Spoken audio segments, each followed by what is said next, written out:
നമസ്കാരം. അർത്ത് institute of മാനേജ്മെൻറ്റിൻ്റെ അടുത്ത CS എക്സിക്യൂട്ടീവ് എൻട്രൻസ് ടെസ്റ്റിന് ലീഗൽ ആപ്റ്റിറ്റ്യൂഡിലെ അടുത്ത ക്ലാസ്സിലേക്ക് പോവുകയാണ്. അർത്ത് ഇൻസ്റ്റിറ്റ്യൂട്ട് ഓഫ് മാനേജ്മെൻറ്റ് ഒരു ഡെഡിക്കേറ്റഡ് കമ്പനി സെക്രട്ടറി കോച്ചിങ് സെൻ്ററാണ്. പാലക്കാട് ജില്ലയിലെ ഒറ്റപ്പാലത്താണുള്ളത്. ലിമിറ്റഡ് സീറ്റ്സ് ആണ് ഇവിടെ ഉള്ളത്. CS എക്സിക്യൂട്ടീവിന് ഓഫ്ലൈൻ ക്ലാസ്സുകൾ കൊടുക്കുന്ന ഗുരുകുലമാണിത്. കഴിഞ്ഞ 13 വർഷമായിട്ട് പഠിപ്പിക്കുന്നു. 27ാമത്തെ ബാച്ചിൻ്റെ ക്ലാസ്സാണ് ഇപ്പോൾ നടന്നുകൊണ്ടിരിക്കുന്നത്. നമ്മളിന്ന് സ്റ്റാർട്ട് ചെയ്യുന്നത് ആർട്ടിക്കിൾ 25, 26, 27, 28 ഓഫ് ദ കോൺസ്റ്റിറ്റ്യൂഷനാണ്. ഇന്ത്യൻ ഭരണഘടനയിലെ ലീഗൽ ആപ്റ്റിറ്റ്യൂഡ് ആദ്യത്തെ ചാപ്റ്ററാണ് ഇന്ത്യൻ കോൺസ്റ്റിറ്റ്യൂഷൻ. ഇന്ത്യൻ കോൺസ്റ്റിറ്റ്യൂഷനിൽ ആർട്ടിക്കിൾ 25, 26, 27, 28 നമ്മൾ സംസാരിക്കുന്നത്. ആർട്ടിക്കിൾ 25, 26, 27, 28 സംസാരിക്കുന്നത് right to freedom of religion, മതപരമായ സ്വാതന്ത്ര്യം എന്നുള്ളതാണ്. അതിലെന്തൊക്കെ സ്വാതന്ത്ര്യങ്ങളാണ് നമുക്കുള്ളത് എന്നുള്ളതാണ്. ഒന്ന്, freedom of conscience and free profession, practice and propagation of religion. നമുക്ക് സ്വാതന്ത്ര്യത്തോടു കൂടി നമുക്ക് സ്വന്തം മതത്തിൽ വിശ്വസിക്കാം, നമുക്കത് പ്രൊഫസ് ചെയ്യാം, അത് പ്രാക്ടീസ് ചെയ്യാം, അത് പ്രൊപ്പഗേറ്റ് ചെയ്യാം. നമുക്ക് നമ്മുടെ മതത്തെക്കുറിച്ച് നല്ലത് പറയാം, നമ്മുടെ മതത്തെ നമുക്ക് പ്രാക്ടീസ് ചെയ്യാം, നമുക്ക് മതം നമുക്ക് എന്ത് ചെയ്യാം, നമുക്കതിൽ വിശ്വസിക്കാം. ദെൻ അതുപോലെ തന്നെ നമ്മുടെ മതപരമായ കാര്യങ്ങൾ നമുക്ക് എന്ത് ചെയ്യാം, മാനേജ് ചെയ്യാം. അത് ഒരു മതത്തിലെ ആൾക്കാർക്ക് ആ മതത്തിലെ കാര്യങ്ങൾ അവർക്ക് മാനേജ് ചെയ്യാൻ അവകാശമുണ്ട്. ദെൻ ഏതെങ്കിലും ഒരു religion, freedom has to payment of taxes for promotion of any particular religion. ഒരു പെർട്ടിക്കുലർ റിലീജിയന് പ്രൊമോഷന് വേണ്ടി ടാക്സ് കൊടുക്കുന്നത് നമുക്ക് അതിന് നമുക്ക് സ്വാതന്ത്ര്യമുണ്ട്. Freedom has to attendance at religious instructions or religious worship in certain education institutions. നമുക്ക് റിലീജിയസ് ഇൻസ്ട്രക്ഷൻസ് അല്ലെങ്കിൽ റിലീജിയസ് വർഷിപ്പ് സർട്ടൻ എഡ്യൂക്കേഷൻ ഇൻസ്റ്റിറ്റ്യൂഷൻസിൽ പ്രൊഹിബിറ്റഡ് ആണ്. അതായത് സ്റ്റേറ്റിന് മതമില്ല, പക്ഷേ മൈനോറിറ്റി ഈ റിലീജിയസ് മൈനോറിറ്റിയുടെ എഡ്യൂക്കേഷൻ ഇൻസ്റ്റിറ്റ്യൂഷൻ ആണെങ്കിൽ അവിടെ മതപരമായ സ്വാതന്ത്ര്യം ഉണ്ടായിരിക്കുന്നതാണ്. അപ്പോൾ നമുക്ക് സ്വന്തം മതത്തിൽ വിശ്വസിക്കുന്നതിനും സ്വന്തം മതത്തെക്കുറിച്ച് പറയുന്നതിനും സ്വന്തം മതം നമുക്ക് പ്രാക്ടീസ് ചെയ്യുന്നതിനും യാതൊരു വിധത്തിലുള്ള പ്രശ്നങ്ങളുമില്ല. നമുക്ക് സ്വന്തം മതത്തിൻ്റെ അഫയേഴ്സ് നമുക്ക് മതത്തിലെ ആൾക്കാർക്ക് മാനേജ് ചെയ്യാവുന്നതാണ്. ദെൻ ഏതെങ്കിലും ഒരു മതത്തിൻ്റെ പ്രൊമോഷന് വേണ്ടി ടാക്സ് കളക്ട് ചെയ്യാൻ പാടില്ല. അതുപോലെ തന്നെ ഫ്രീഡം, നമുക്ക് റിലീജിയസ് ഇൻസ്ട്രക്ഷൻസിൽ പങ്കെടുക്കണമോ റിലീജിയസ് വർഷിപ്പിൽ പങ്കെടുക്കണമോ എന്ന് നമുക്ക് തീരുമാനിക്കാം. നമ്മളൊരു സ്കൂൾ ഒരു എഡ്യൂക്കേഷൻ ഇൻസ്റ്റിറ്റ്യൂഷൻസിൽ മതപരമായ സ്വാതന്ത്ര്യമുണ്ട്. അതുകൊണ്ട് തന്നെ അതിൽ നിർബന്ധമായും മതം പഠിപ്പിക്കാൻ പാടുള്ളതല്ല. ഇനി ഈ ഭരണഘടന നമുക്ക് ഗ്യാരണ്ടി ചെയ്യുന്ന ഈ ഫ്രീഡംസ് അല്ലെങ്കിൽ ഈ ഫണ്ടമെന്റൽ റൈറ്റ്സ് ഇത് ഏതെങ്കിലും തരത്തിൽ വയലേറ്റ് ചെയ്യപ്പെടുകയാണെന്നുണ്ടെങ്കിൽ ആർട്ടിക്കിൾ 32 ഉപയോഗിച്ചുകൊണ്ട് നമുക്കത് എൻഫോഴ്സ് ചെയ്യാവുന്നതാണ്. ഇതൊരു റെമഡിയൽ ആയിട്ടുള്ള ഒരു പ്രൊവിഷനാണ്. അതായത് നമുക്ക് ഒരു വയലേഷൻ ഉണ്ടായിട്ടുണ്ടെങ്കിൽ മാത്രം ഉപയോഗിക്കാൻ പറ്റുന്ന പ്രൊവിഷൻസ് ആണ് ആർട്ടിക്കിൾ 32. ആർട്ടിക്കിൾ 33 മുതൽ 35 വരെ ഈ കോൺസ്റ്റിറ്റ്യൂഷനുമായി ബന്ധപ്പെട്ടിട്ടുണ്ട് സപ്ലിമെന്ററി പ്രൊവിഷൻസ് ആണ്. അത് യാതൊരു വിധത്തിലുള്ള ഫണ്ടമെന്റൽ റൈറ്റ്സും നമുക്ക് പ്രൊവൈഡ് ചെയ്യുന്നില്ല. സോ ആർട്ടിക്കിൾ 32 നമുക്ക് നോക്കാം. ആർട്ടിക്കിൾ 32 എന്ന് പറഞ്ഞാൽ remedies four enforcement of fundamental rights. ഏതെങ്കിലും രീതിയിൽ നമ്മുടെ മൗലിക അവകാശങ്ങൾ ഇംപ്ലിമെന്റ് ചെയ്യാൻ സാധിക്കുന്നില്ല, അല്ലെങ്കിൽ അത് ഇംപ്ലിമെന്റ് ചെയ്യാൻ നമ്മളെ സമ്മതിക്കുന്നില്ല, നമുക്കത് എൻജോയ് ചെയ്യാൻ നമ്മളെ സമ്മതിക്കുന്നില്ല എന്നുണ്ടെങ്കിൽ നമുക്ക് ഉപയോഗിക്കാൻ സാധിക്കുന്ന ഒരു പ്രൊവിഷനാണ് ആർട്ടിക്കിൾ 32. അത് കോൺസ്റ്റിറ്റ്യൂഷണൽ റെമഡീസ് ആണ്. ഈ കോൺസ്റ്റിറ്റ്യൂഷൻ റെമഡീസ് പ്രകാരം നമുക്ക് എന്ത് ചെയ്യാൻ പറ്റും, നമുക്ക് ഈ ഫണ്ടമെന്റൽ റൈറ്റ് നമ്മുടെ ഫണ്ടമെന്റൽ റൈറ്റ് ആണ്. അത് വയലേറ്റ് ചെയ്തിട്ടുണ്ടെങ്കിൽ അവർക്ക് സുപ്രീം കോടതിയിലേക്ക് അപ്രോപ്രിയേറ്റ് പ്രൊസീഡിങ്സിന് വേണ്ടി നേരിട്ട് കടന്നു ചെല്ലാവുന്നതാണ്. അതായത് ഈ ഫണ്ടമെന്റൽ റൈറ്റ്സിന്റെ വയലേഷൻ ഉള്ള സമയത്ത് മാത്രമാണ് നമുക്ക് സുപ്രീം കോടതിയെ നേരിട്ട് അപ്രോച്ച് ചെയ്യാൻ പറ്റുന്നത്. ഇനി ഈ സുപ്രീം കോടതി ആർട്ടിക്കിൾ 32 പ്രകാരം നമുക്ക് സുപ്രീം കോടതിയെ അപ്രോച്ച് ചെയ്യാം. ഇതേ ഫണ്ടമെന്റൽ റൈറ്റ്സിന്റെ വയലേഷന് വേണ്ടി നമുക്ക് ആർട്ടിക്കിൾ 226 പ്രകാരം ഹൈക്കോടതിയെ അപ്രോച്ച് ചെയ്യാം. എന്നാൽ ഹൈക്കോടതിയെ അപ്രോച്ച് ചെയ്തിട്ടേ സുപ്രീം കോടതിയെ അപ്രോച്ച് ചെയ്യാൻ പാടുള്ളൂ എന്നൊരു പ്രൊവിഷൻ ഇല്ല. ഹൈക്കോടതിയെ അപ്രോച്ച് ചെയ്യാതെ തന്നെ നിങ്ങൾക്ക് നേരിട്ട് സുപ്രീം കോടതിയിലേക്ക് പോകാവുന്നതാണ്. ഇവിടെ നമ്മൾ ചെല്ലുന്ന സമയത്ത് നമ്മൾ ഈ ഫണ്ടമെന്റൽ റൈറ്റ്സിന്റെ ഇംപ്ലിമെന്റേഷനുമായി ബന്ധപ്പെട്ടുകൊണ്ട് വയലേഷനുമായി ബന്ധപ്പെട്ടുകൊണ്ട് സുപ്രീം കോടതിയിലോ ഹൈക്കോടതിയിലോ പോകുമ്പോൾ നമ്മൾ റിട്ട് ഹർജികളാണ് അവിടെ കൊടുക്കുന്നത്. റിട്ട് ഹർജികൾ habeas corpus bring the body to the court. അതായത് ഏതെങ്കിലും ഒരു തരത്തിൽ ഒരാളെ ഒളിപ്പിച്ചു വെച്ചിരിക്കുന്നു എന്ന് തോന്നുകയാണെങ്കിൽ അയാളെ ആ കോടതിയുടെ മുമ്പ് ഹാജരാക്കാൻ പറയുന്നതാണ് ഹേബിയസ് കോർപ്പസ്. മാൻഡാമസ് മാൻഡേറ്ററി, നിങ്ങളൊരു കാര്യം ചെയ്യാത്ത സമയത്ത് നിങ്ങളെ ചെയ്യാൻ നിർബന്ധിക്കുന്നതാണ്. പ്രൊഹിബിഷൻ, ഒരു ചെയ്യാൻ പാടില്ലാത്ത കാര്യം ചെയ്യുന്ന സമയത്ത് അത് ചെയ്യരുത് എന്ന് പറയുന്നതാണ്. കോവാറണ്ടോ, നിങ്ങൾക്ക് എന്ത് അതോറിറ്റിയാണ് ഇതിലിരിക്കാനുള്ളത് എന്ന് ചോദിക്കുന്നതാണ്. പിന്നെ സെഷ്യൂററി, ഇതൊക്കെയാണ് നമുക്ക് കിട്ടുന്ന റിട്ട് ഹർജികൾ എന്ന് പറയുന്നത്. സോ ഗജേന്ദ്ര ഗഡ്കർ എന്ന് പറയുന്ന സുപ്രീം കോടതി ജഡ്ജി ഈ ഫണ്ടമെന്റൽ റൈറ്റ്സിന് ഇംപ്ലിമെന്റേഷനുമായി ബന്ധപ്പെട്ട് റിട്ട് ഹർജിയുമായി ബന്ധപ്പെട്ടുകൊണ്ട് പറഞ്ഞിരിക്കുന്നത് ഇത് എന്താണ്, ഒരു പൗരന്റെ മൗലിക അവകാശം പോലെ തന്നെയാണ് ആർട്ടിക്കിൾ 32. ഏത് സമയത്താണോ അദ്ദേഹത്തിന്റെ ഫണ്ടമെന്റൽ റൈറ്റ്സ് വയലേറ്റ് ചെയ്യപ്പെട്ടു എന്ന് മനസ്സിലാകുന്നത്, ആ സമയത്ത് ഒരു പെട്ടെന്നുള്ള ഒരു തീരുമാനത്തിന് വേണ്ടി അദ്ദേഹത്തിന് നേരിട്ട് സുപ്രീം കോടതിയെ സമീപിക്കാവുന്നതാണ്. അടുത്ത ഫണ്ടമെന്റൽ റൈറ്റ്സ് കഴിഞ്ഞാൽ പിന്നെ കോൺസ്റ്റിറ്റ്യൂഷൻ നമ്മൾ സംസാരിക്കുന്നതിനെ കുറിച്ചും ഞാൻ വേറൊരു വീഡിയോയിൽ പറഞ്ഞതുപോലെ ഡയറക്റ്റീവ് പ്രിൻസിപ്പിൾസ് ഓഫ് സ്റ്റേറ്റ് പോളിസിയാണ്. എന്താണ് directive principles of state policy എന്ന് പറഞ്ഞാൽ, നമ്മുടെ ഭരണഘടന ചില മൂല്യങ്ങളുടെ മുകളിലാണ് വർക്ക് ചെയ്യുന്നത്. അതായത് നമുക്കറിയാം, നമ്മുടെ ഭരണഘടനയിൽ നിന്നാണ് നമ്മുടെ രാജ്യത്തിലെ എല്ലാ നിയമങ്ങളും ഉണ്ടാകുന്നത്. ഈ നിയമങ്ങളുടെ എല്ലാം ബേസ് അല്ലെങ്കിൽ ഗ്രൗണ്ട് നോം എന്ന് പറയുന്നത് നമ്മുടെ ഭരണഘടനയാണ്. അപ്പോൾ ഈ നമ്മുടെ ഭരണഘടന എവിടെ നിന്നാണ് ഉണ്ടാകുന്നത്, അല്ലെങ്കിൽ സ്റ്റേറ്റ് ഉണ്ടാക്കുന്ന നിയമങ്ങൾ എന്ത് ബേസിലാണ് ഉണ്ടാക്കേണ്ടത്? ഇതാണ് ഡയറക്റ്റീവ് പ്രിൻസിപ്പിൾസ് എന്ന് പറയുന്നത്. എപ്പോഴാണോ ഒരു സ്റ്റേറ്റ് ഒരു നിയമം ഉണ്ടാക്കുന്നത്, ആ സമയത്ത് എന്തെല്ലാം കാര്യങ്ങളാണ് സ്റ്റേറ്റിന്റെ മനസ്സിൽ ഉണ്ടായിരിക്കേണ്ടത്? The value the state should keep in mind before making a law. ഇതാണ് ഡയറക്റ്റീവ് പ്രിൻസിപ്പിൾസ് എന്ന് പറയുന്നത്. സോ ഈ ഡയറക്റ്റീവ് പ്രിൻസിപ്പിൾസ് നമ്മളുടെ അവകാശങ്ങളല്ല, ഇത് ആ സ്റ്റേറ്റ് ചിന്തിക്കേണ്ടതാണ്. ഇതിനെ നമുക്ക് ഒരിക്കലും കോടതിയിലൂടെ നടത്തിയെടുക്കാൻ സാധിക്കില്ല. പക്ഷേ ഒരു ഡയറക്റ്റീവ് പ്രിൻസിപ്പിൾസ് പിന്നീട് ഫണ്ടമെന്റൽ റൈറ്റ്സോ അല്ലെങ്കിൽ ഒരു നിയമമായി മാറുകയാണെങ്കിൽ ആ നിയമത്തിനെ നമുക്ക് കോടതിയിൽ നേരിടുകയോ അല്ലെങ്കിൽ കോടതിയിൽ കൂടെ നടത്തിയെടുക്കുകയോ ചെയ്യാം. ഇന്ത്യൻ കോൺസ്റ്റിറ്റ്യൂഷന്റെ പാർട്ട് 4 ഡയറക്റ്റീവ് പ്രിൻസിപ്പിൾസിനെ കുറിച്ച് പറയുന്നത്. ഇതിന്റെ ഈ ഡയറക്റ്റീവ് പ്രിൻസിപ്പിൾസിനെ കുറിച്ച് മനസ്സിലാക്കുന്ന സമയത്ത് ഫണ്ടമെന്റൽ റൈറ്റ്സും ഡയറക്റ്റീവ് പ്രിൻസിപ്പിൾസുമുള്ള ഒരു ഫണ്ടമെന്റൽ ഡിഫറൻസ് എന്ന് പറഞ്ഞാൽ, ഡയറക്റ്റീവ് പ്രിൻസിപ്പിൾസ് ഒരിക്കലും ഒരു കോടതിയിലൂടെ നടത്തിയെടുക്കാൻ സാധിക്കില്ല. അതുകൊണ്ട് തന്നെ ഇത് ഒരു തരത്തിലുള്ള അവകാശങ്ങളും നമുക്ക് തരുന്നില്ല. ഒരു ഉദാഹരണം പറയുകയാണെങ്കിൽ, യൂണിഫോം സിവിൽ കോഡ്, അതായത് എല്ലാവർക്കും ഒരേ നിയമം എന്നുള്ളത് നമ്മുടെ ഡയറക്റ്റീവ് പ്രിൻസിപ്പിൾസിൽ പറഞ്ഞിരിക്കുന്ന ഒരു കാര്യമാണ്. എന്നാൽ ഈ യൂണിഫോം സിവിൽ കോഡ് നമ്മുടെ ഇന്ത്യയിൽ ഇന്നുവരെ ഇംപ്ലിമെന്റ് ചെയ്തിട്ടില്ല. അതായത് ജാതി, മത, വർഗ ഭേദമന്യേ എല്ലാവരെയും ഒന്നായി കാണുന്നതാണ് യൂണിഫോം സിവിൽ കോഡ്. എന്നാൽ uniform civil code directive principles നമ്മുടെ രാജ്യത്തിന്റെ ലക്ഷ്യമായി, നമ്മുടെ രാജ്യത്തിന്റെ ഭരണഘടനാപരമായ ലക്ഷ്യമായി എഴുതി വെച്ചിട്ടുണ്ടെങ്കിലും അത് ഇതുവരെ നമ്മൾ എന്തായിട്ടില്ല, ഒരു നിയമമാക്കി മാറ്റിയിട്ടില്ല. അതുകൊണ്ട് തന്നെ യൂണിഫോം സിവിൽ കോഡിന് വേണ്ടി ഡയറക്റ്റീവ് പ്രിൻസിപ്പിൾസിലെ യൂണിഫോം സിവിൽ കോഡ് ഇംപ്ലിമെന്റ് ചെയ്തതിന് വേണ്ടി നമുക്ക് കേസ് കൊടുക്കാൻ സാധിക്കില്ല. അതേസമയം ഇതെങ്ങാനും ഒരു നിയമമായി മാറിയിരുന്നെങ്കിലോ, ഉദാഹരണം റിസർവേഷൻ നമുക്ക് ആവശ്യമായ ഘട്ടങ്ങളിൽ താഴേക്കിടയിൽ കിടക്കുന്ന സാമ്പത്തികമായിട്ടോ സാമൂഹികമായിട്ടോ വിദ്യാഭ്യാസപരമായിട്ടോ താഴേക്കിടയിൽ കിടന്ന ആൾക്കാരെ മുകളിലേക്ക് കൊണ്ടുവരുന്നതിന് വേണ്ടി റിസർവേഷൻ ആകാം എന്ന് ഡയറക്റ്റീവ് പ്രിൻസിപ്പിൾസിൽ പറയുന്നുണ്ട്. എന്നാൽ അതിന്റെ ബേസിൽ നമ്മൾ എന്ത് ചെയ്തിട്ടുണ്ട്, നമ്മൾ ധാരാളം റിസർവേഷൻസ് നിയമങ്ങളായിട്ട് നമ്മൾ കൊണ്ടുവന്നിട്ടുണ്ട്. ആ റിസർവേഷൻസ് നിയമങ്ങളാക്കിയത് കൊണ്ട് നമുക്ക് എന്ത് ചെയ്യാൻ പറ്റും, നമുക്ക് കോടതിയിലൂടെ നടത്തിയെടുക്കാൻ സാധിക്കും.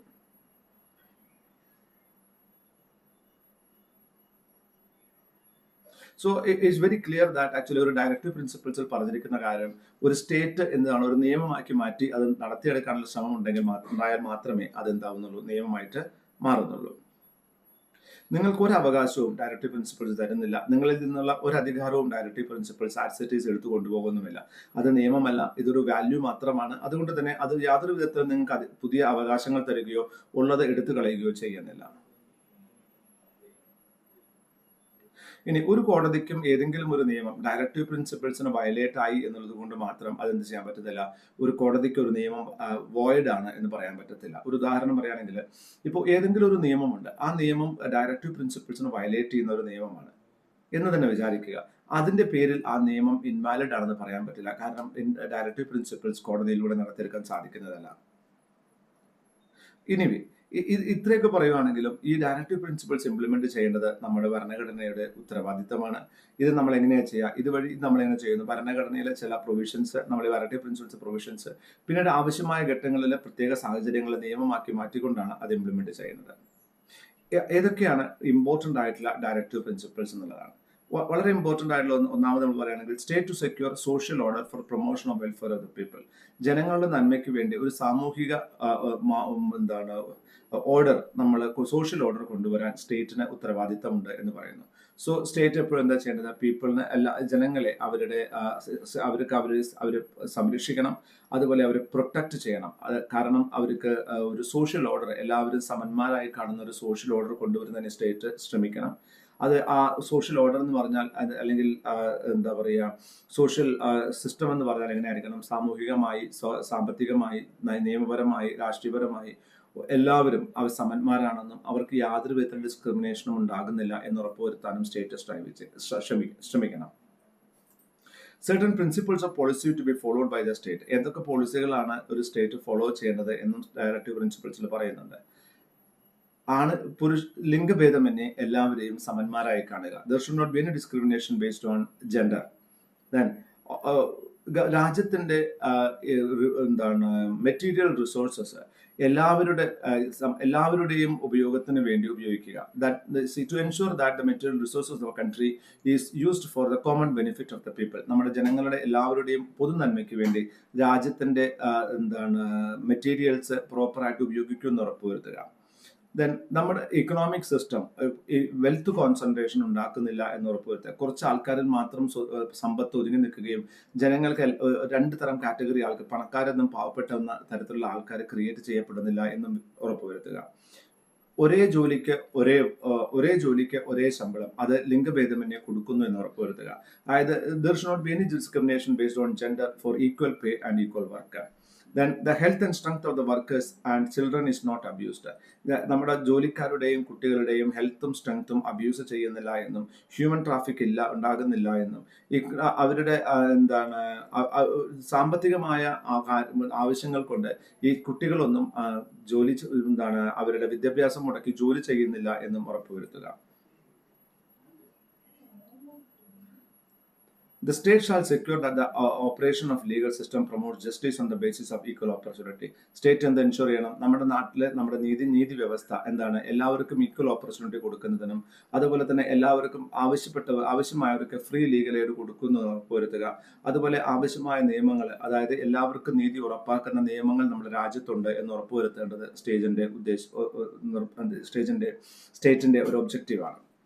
അതുപോലെ ഈ വില്ലേജ് പഞ്ചായത്ത് രാജ് സിസ്റ്റം എന്ന് പറയുന്നതിന് അതിന്റെ മുകളിലാണ് വില്ലേജ് പഞ്ചായത്തുകൾ ഉണ്ടെന്നും ഇതിന്റെ ഫംഗ്ഷൻസ് എന്ത് ചെയ്യണം, അതൊരു സെൽഫ് ഗവൺമെന്റ് സിസ്റ്റത്തിൽ അതിന്റെ ഫംഗ്ഷൻസിനെ ഇംപ്രൂവ് ചെയ്യുന്നതും സ്റ്റേറ്റിന്റെ ഉത്തരവാദിത്തമാണ്.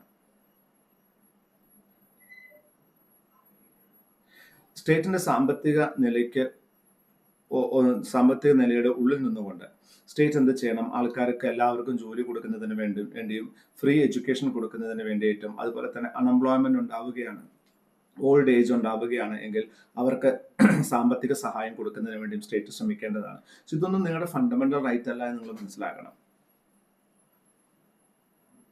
മെറ്റർണിറ്റി റിലീഫുകൾക്ക് വേണ്ടിയിട്ടും അതുപോലെ തന്നെ ഹ്യൂമൻ വർക്കിംഗ് കണ്ടീഷൻസും ഉറപ്പുവരുത്തുക.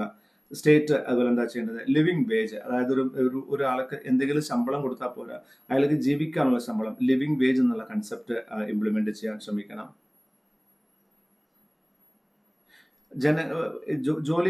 എംപ്ലോയീസിനെ കമ്പനികളുടെ അല്ലെങ്കിൽ മാനേജ്മെന്റിൽ പാർട്ടിസിപ്പേറ്റ് ചെയ്യാൻ അനുവദിക്കണം. യൂണിഫോം സിവിൽ കോഡ് ഉറപ്പുവരുത്തണം. ഫ്രീ ആൻഡ് കമ്പൽസറി എഡ്യൂക്കേഷൻ 6 വയസ്സുള്ള കുട്ടികൾ മുതൽ 14 വയസ്സുള്ള കുട്ടികൾക്ക് ഫ്രീ ആൻഡ് കമ്പൽസറി എഡ്യൂക്കേഷൻ ഉറപ്പുവരുത്തണം. ദെൻ ഷെഡ്യൂൾഡ് കാസ്റ്റ് ഷെഡ്യൂൾഡ് ട്രൈബുകൾക്ക് എന്തായിരിക്കണം? അവർക്ക് ഫ്രീ എഡ്യൂക്കേഷൻസും അതുപോലെ അവരുടെ സാമ്പത്തിക താല്പര്യങ്ങൾ പ്രൊട്ടക്ട് ചെയ്യുന്നെന്ന് ഉറപ്പുവരുത്തണം. ജനങ്ങളുടെ ന്യൂട്രീഷണൽ ലെവല് വർദ്ധിക്കുന്നു എന്ന് ഉറപ്പുവരുത്താനും സ്റ്റാൻഡേർഡ് ഓഫ് ലിവിംഗ് ഇംപ്രൂവ് ചെയ്യുന്നു എന്ന് ഉറപ്പുവരുത്താനുള്ള കാര്യങ്ങൾ സ്റ്റേറ്റ് ചെയ്യേണ്ടതാണ്. Agriculture and animal husbandry modern and scientific ലൈനിൽ ഇംപ്ലിമെന്റ് ചെയ്യാൻ വേണ്ടി അവർ എന്ത് ചെയ്യണം? സ്റ്റേറ്റ് മുൻകൈ എടുക്കണം. നമ്മുടെ കാടുകൾ, ഫോറസ്റ്റ് ആൻഡ് വൈൽഡ് ലൈഫ് ഇതിനെ പ്രൊട്ടക്ട് ചെയ്യാനുള്ള സ്റ്റെപ്പുകൾ ഗവൺമെന്റ് എടുക്കണം. നമ്മുടെ മോണ്യുമെന്റ്സ്, പഴയ മോണ്യുമെന്റുകൾ, അതുപോലെ places and object of national importance പ്രോപ്പറായി പ്രൊട്ടക്ട് ചെയ്തെന്ന് ഉറപ്പുവരുത്തുന്ന സ്റ്റേറ്റിന്റെ ഉത്തരവാദിത്തമാണ്. എക്സിക്യൂട്ടീവും ജുഡീഷ്യറിയും ഒരിക്കലും ഒരുമിച്ച് പോകില്ല എന്ന് ഉറപ്പുവരുത്തുന്നു. നിയമം നടപ്പിലാക്കുന്നവർ ആ നിയമം ശരിയായി നടപ്പിലാക്കുന്നു എന്ന് നോക്കില്ല. അതായത് judiciary has to be separated from the executive so that to ensure that actually there is no overlapping of power. ശാന്തിയും സമാധാനവും അന്താരാഷ്ട്ര ബന്ധങ്ങളിൽ ഉറപ്പുവരുത്താൻ സ്റ്റേറ്റ് ശ്രമിക്കണം എന്ന് പറയുന്നു. ഇത് state of Tamil Nadu versus Abul Kapoor bhai എന്ന് പറയുന്ന കേസിൽ പറഞ്ഞത് ഈ ഡയറക്റ്റീവ് പ്രിൻസിപ്പിൾസ് എൻഫോഴ്സിബിൾ അല്ലെങ്കിൽ പോലും സ്റ്റേറ്റ് എപ്പോഴെങ്കിലും ഒരു നിയമം ഉണ്ടാക്കുന്ന സമയത്ത് ഈ ഡയറക്റ്റീവ് പ്രിൻസിപ്പിൾസിനെ ഹാർമണൈസ് ചെയ്ത് മാത്രമേ നിയമങ്ങൾ ഉണ്ടാക്കാൻ പാടുള്ളൂ എന്ന് പറയുന്നു. നമ്മളിപ്പോൾ പഠിച്ചത് ഫണ്ടമെന്റൽ റൈറ്റ്സും ഡയറക്റ്റീവ് പ്രിൻസിപ്പിൾസുമാണ്. What is the difference between fundamental rights and directive principles? Fundamental rights എന്ന് പറയുന്നത് ഭരണഘടന നമുക്ക് ഒരു സിറ്റിസണ് അല്ലെങ്കിൽ ഒരു വ്യക്തിക്ക് ഗ്യാരണ്ടി ചെയ്യുന്ന ചില അവകാശങ്ങളാണ്. ഈ അവകാശങ്ങൾ ഏതെങ്കിലും തരത്തിൽ ഹനിക്കപ്പെടുകയാണെങ്കിൽ ആർട്ടിക്കിൾ 32 പ്രകാരം കോൺസ്റ്റിറ്റ്യൂഷണൽ റെമഡീസ് ആർക്ക് ഉപയോഗിക്കാവുന്നതാണ്, ഒരാൾക്ക് ഉപയോഗിക്കാവുന്നതാണ്. അതേസമയം ഡയറക്റ്റീവ് പ്രിൻസിപ്പിൾസ് എന്ന് പറഞ്ഞാൽ നമ്മുടെ സ്റ്റേറ്റ് അല്ലെങ്കിൽ നമ്മുടെ രാജ്യം ഏത് മൂല്യങ്ങൾ ഊന്നിയാണ് മുന്നിലേക്ക് പോകുന്നത്, എന്താ പറയുക, കോൺസ്റ്റിറ്റ്യൂഷൻ വിഭാവന ചെയ്യുന്ന ഇന്ത്യയിൽ എന്തൊക്കെ കാര്യങ്ങളാണ് ഉണ്ടാകേണ്ടത്, അവിടെ അതിനുവേണ്ടി എന്തെല്ലാം സ്റ്റെപ്പുകളാണ് ഗവൺമെന്റ് എടുക്കുന്നത്, ആ സമയത്ത് എന്തെല്ലാം കാര്യങ്ങളാണ് ഗവൺമെന്റ് മനസ്സിൽ വെക്കേണ്ടതെന്നാണ് ഡയറക്റ്റീവ് പ്രിൻസിപ്പിൾസിൽ പറയുന്നത്. ഫണ്ടമെന്റൽ റൈറ്റ്സ് വയലേറ്റ് ചെയ്യുകയാണെങ്കിൽ കോടതിയിലൂടെ നടത്തിയെടുക്കാമെന്നുണ്ടെങ്കിൽ ഡയറക്റ്റീവ് പ്രിൻസിപ്പിൾസ് നിയമമല്ലാത്തത് കൊണ്ട്, നമ്മുടെ അവകാശമല്ലാത്തത് കൊണ്ട് ഇതൊരു മൂല്യം മാത്രമാണ്. ഇതൊരിക്കലും നമുക്ക് കോടതിയിലൂടെ നമുക്ക് ഇംപ്ലിമെന്റ് ചെയ്തെടുക്കാൻ പാടില്ല. എന്നാൽ state of Tamil Nadu versus Abu Kaur bhai എന്ന കേസിൽ പറഞ്ഞതുപോലെ, സുപ്രീം കോടതി പറഞ്ഞതുപോലെ, ഏതെങ്കിലും ഒരു തരത്തിലെ ഒരു സ്റ്റേറ്റ് ഈ ഡയറക്റ്റീവ് പ്രിൻസിപ്പിൾസ് നിയമം അല്ലെങ്കിൽ പോലും ഒരു സ്റ്റേറ്റ് ഒരു നിയമം ഉണ്ടാക്കുന്ന സമയത്ത് അവർ ഉറപ്പായും ഈ ഡയറക്റ്റീവ് പ്രിൻസിപ്പിൾസിൽ പറഞ്ഞിരിക്കുന്ന കാര്യങ്ങൾ ഹാർമണൈസ് ചെയ്ത് വേണം നിയമങ്ങൾ ഉണ്ടാക്കേണ്ടത് എന്നത് ശ്രദ്ധേയമാണ്. അടുത്താണ് ഫണ്ടമെന്റൽ ഡ്യൂട്ടീസ്. ഫണ്ടമെന്റൽ റൈറ്റ്സിനെ കുറിച്ച് കേൾക്കുമ്പോൾ നമ്മൾ ഭയങ്കര സന്തോഷവാന്മാരാണ്. എന്നാൽ ഫണ്ടമെന്റൽ ഡ്യൂട്ടീസ്, നമ്മുടെ ഉത്തരവാദിത്തങ്ങൾ എന്താണ്, നമ്മുടെ രാജ്യത്തിനോട് നമുക്ക് എന്തൊക്കെ ഉത്തരവാദിത്തങ്ങളുണ്ട്, വളരെ വളരെ ഇമ്പോർട്ടൻ്റ് ആണിത്. എന്തൊക്കെ ഉത്തരവാദിത്തങ്ങളാണുള്ളത്, ഒരു വ്യക്തിക്ക് ഓരോ സിറ്റിസണും എന്തൊക്കെ കാര്യങ്ങൾ ശ്രദ്ധിക്കേണ്ടതാണ്. നമ്മുടെ ഭരണഘടനയെ നമ്മൾ ബഹുമാനിക്കണം. അതിൽ പറഞ്ഞിരിക്കുന്ന ഐഡിയൽസ് ആൻഡ് ഇൻസ്റ്റിറ്റ്യൂഷൻസിന്, ഭരണഘടനാപരമായ മൂല്യങ്ങളെ, ഭരണഘടനാപരമായിട്ടുള്ള സ്ഥാപനങ്ങളെ നമ്മൾ ബഹുമാനിക്കണം. നമ്മുടെ നാഷണൽ ഫ്ലാഗിനെ, നാഷണൽ ആന്തത്തിനെ നമ്മൾ ബഹുമാനിക്കണം. നമ്മുടെ ഫ്രീഡം സ്ട്രഗിളിന്റെ നോബൽ ഐഡിയാസിനെ നമ്മൾ ഫോളോ ചെയ്യണം, അതിൽ നമ്മൾ അഭിമാനിക്കണം. ദെൻ നമ്മുടെ രാജ്യത്തിന്റെ സോവറിനിറ്റി, യൂണിറ്റി, ഇന്റഗ്രിറ്റി നമ്മൾ എന്ത് ചെയ്യണം, അപ്ഹോൾഡ് ചെയ്യണം, പ്രൊട്ടക്ട് ചെയ്യണം. ആവശ്യമായ ഘട്ടങ്ങളിൽ നമ്മുടെ രാജ്യത്തിനെ ഡിഫെൻഡ് ചെയ്യുന്നതിന് വേണ്ടി നമ്മൾ മുന്നിട്ടിറങ്ങാൻ തയ്യാറാവണം. നമ്മൾ സമത്വവും സാഹോദര്യവും പ്രാക്ടീസ് ചെയ്യണം. അതായത് common brotherhood, spirit of common brotherhood നമ്മൾ ചെറിഷ് ചെയ്യണം. നമ്മൾ അതിനു വേണ്ടി നമ്മൾ വർക്ക് ചെയ്യണം. ഒരു തരത്തിലും മതപരമായിട്ടുള്ള, ഭാഷാപരമായിട്ടുള്ള, റീജിയണൽ ആയിട്ടുള്ള, സെക്ഷണൽ ആയിട്ടുള്ള സ്പർദ്ധകൾ ഉണ്ടാക്കാതിരിക്കുക. ആ ഡൈവേഴ്സിറ്റിയിൽ നമ്മൾ അഭിമാനിക്കുക. അതുപോലെ തന്നെ സ്ത്രീകളുടെ അഭിമാനത്തെ നമ്മൾ മാനിക്കണം. അതുപോലെ തന്നെ നമ്മുടെ കോമ്പോസിറ്റ് കൾച്ചർ, ഇത് നാനാത്വത്തിൽ ഏകത്വമാണ് നമ്മുടെ ഇന്ത്യയുടെ ഏറ്റവും വലിയ ബ്യൂട്ടി എന്ന് പറയുന്നത്. അതിൽ നമ്മൾ അഭിമാനിക്കണം, അതിനെ പ്രൊട്ടക്ട് ചെയ്യണം. അതുപോലെ തന്നെ നമ്മുടെ നാച്ചുറൽ എൻവയറൺമെന്റ്, നമ്മുടെ ഫോറസ്റ്റുകൾ, ലേക്കുകൾ, റിവറുകൾ, വൈൽഡ് ലൈഫുകൾ, ഇതിനെയൊക്കെ നമ്മൾ, അല്ലെങ്കിൽ ലിവിങ് ക്രിയേച്ചേഴ്സ്, ഇതിനെയൊക്കെ നമ്മൾ എന്ത് ചെയ്യണം, പ്രൊട്ടക്ട് ചെയ്യണം, അതിനെ ഇംപ്രൂവ് ചെയ്യണം. നമ്മൾ ഈ അന്ധവിശ്വാസങ്ങളിൽ വിശ്വസിക്കരുത്. സയന്റിഫിക് ടെമ്പർ വർദ്ധിക്കണം, മനുഷ്യത്വം വർദ്ധിക്കണം. അതുപോലെ തന്നെ അന്വേഷിച്ച് കണ്ടെത്താൻ ശ്രമിക്കണം. അതായത് spirit of inquiry and reform.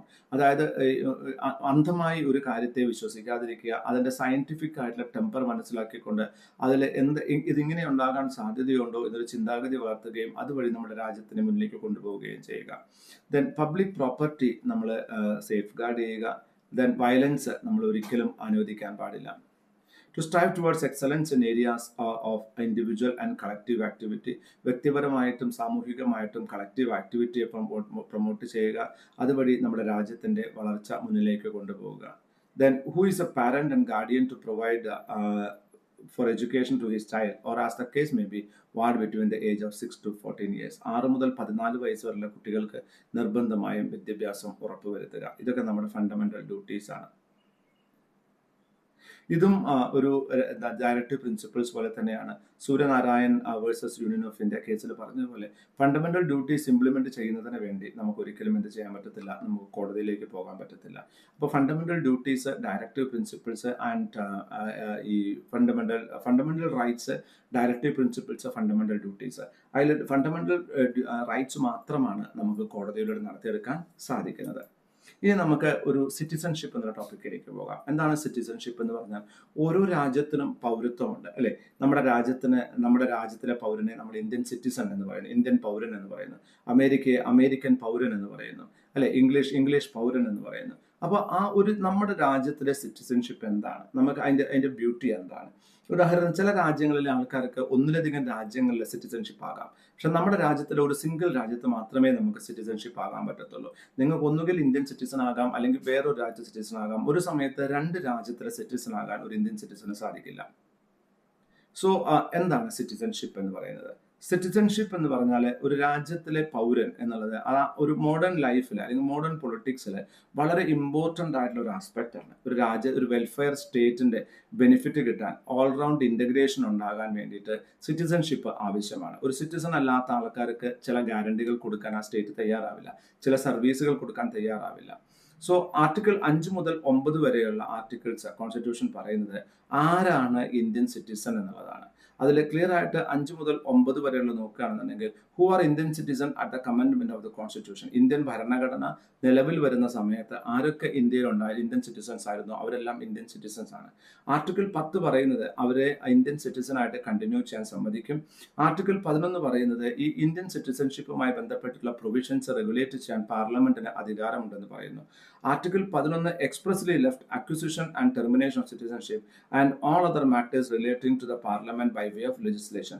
ഒരു നിയമപ്രകാരം എങ്ങനെ ഇന്ത്യയുടെ സിറ്റിസൺഷിപ്പ് കിട്ടുമെന്നും എങ്ങനെ ഇന്ത്യയുടെ സിറ്റിസൺഷിപ്പ് നഷ്ടപ്പെടുമെന്നും പറയാൻ പാർലമെന്റിന് അധികാരമുണ്ടെന്ന് പറയുന്നു. ഇതിന് പറയുന്ന നിയമമാണ് സിറ്റിസൺഷിപ്പ് 1955. ആർട്ടിക്കിൾ 5 പറയുന്നത് എന്താണ്? ആരാണ് ഇന്ത്യൻ സിറ്റിസൺ എന്നുള്ളതാണ്.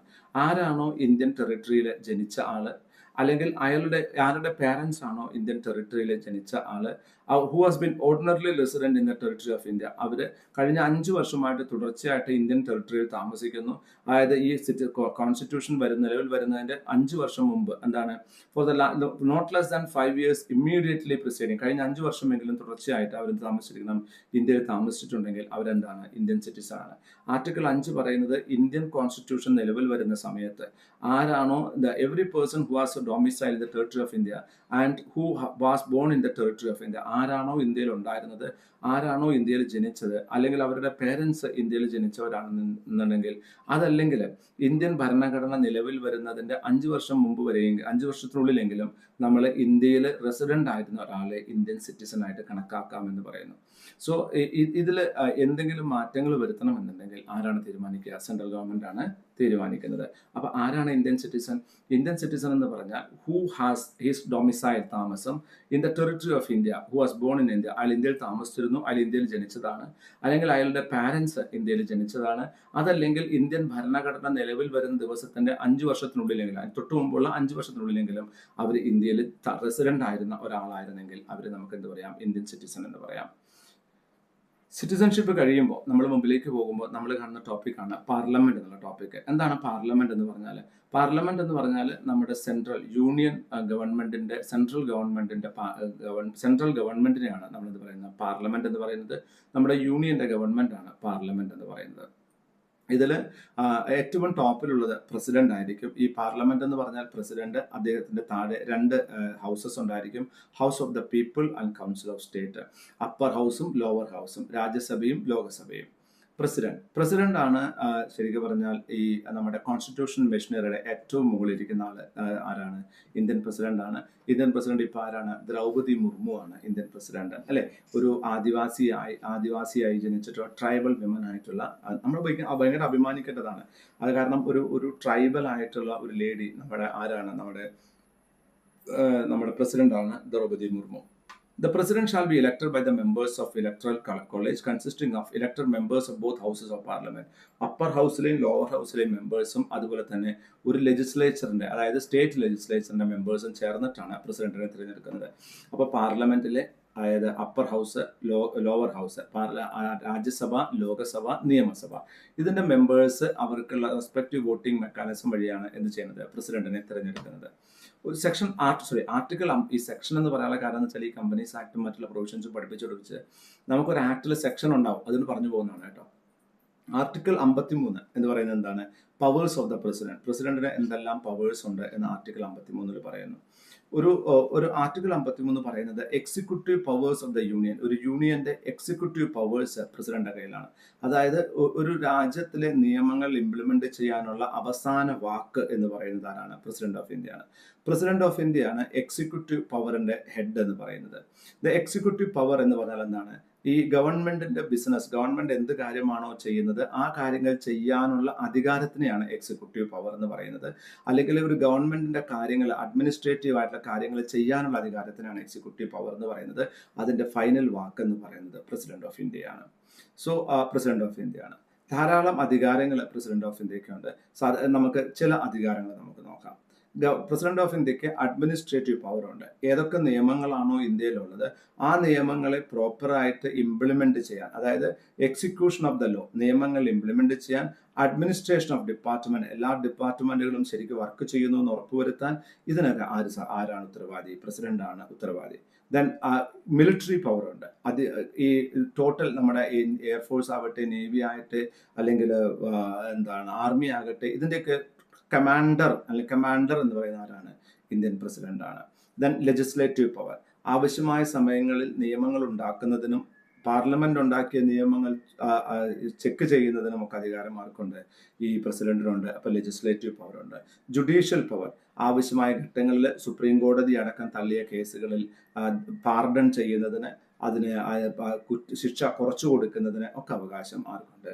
President of ഇന്ത്യക്കുണ്ട്. ആ പ്രസിഡന്റിന്റെ പവേഴ്സിനെ 4 ആയിട്ട് തരംതിരിക്കാം: administrative power, military power, legislative power and judicial power.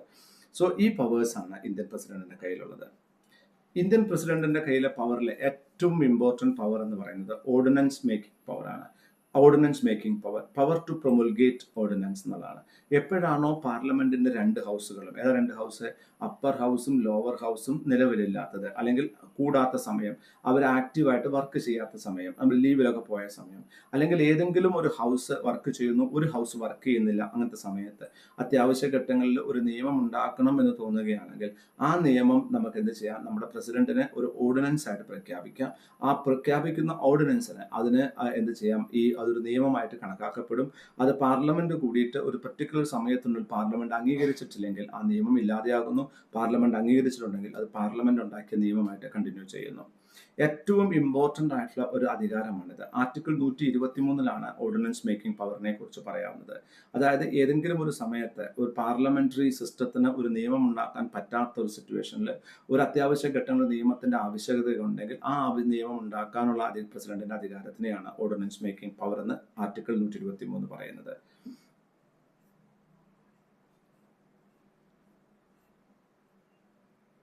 ഇനി രാജ്യസഭ എന്താണ്? Council of state. എന്താണ് Lok Sabha? House of people.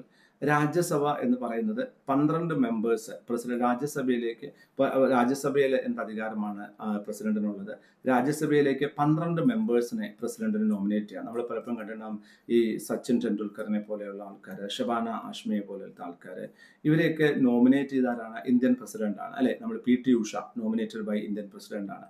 The Council of States shall consist of 12 members to be nominated by the President at more than 238 representatives of the states of the Union Territories.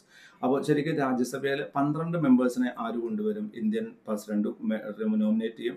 238 റെപ്രസെന്റേറ്റീവ്സിനെ സ്റ്റേറ്റുകളും union ടെറിട്ടറികളും nominate ചെയ്യും. അപ്പോൾ total രാജ്യസഭയുടെ capacity എത്രയാണ്? 250 members ആണ്. 250 മെമ്പേഴ്സിൽ 12 പേരെ president of India nominate ചെയ്യും. ബാക്കി 238 പേരെ സ്റ്റേറ്റുകളും union ടെറിട്ടറീസുമാണ് nominate ചെയ്യുന്നത്.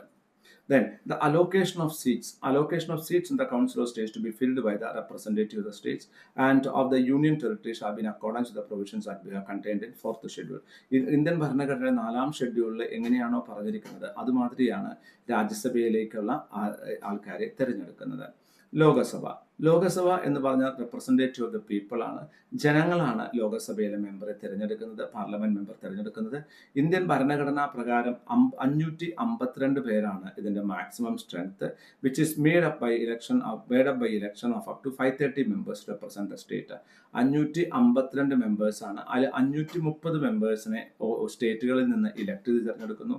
20 മെമ്പേഴ്സിനെ യൂണിയൻ ടെറിട്ടറികൾ റെപ്രസെന്റ് ചെയ്യുന്നു. ആൻഡ് 2 മെമ്പേഴ്സ് ആംഗ്ലോ ഇന്ത്യൻ കമ്മ്യൂണിറ്റിയെ നോമിനേറ്റ് ചെയ്യാനാണ്. അപ്പോൾ total number of members in Lok Sabha is 552.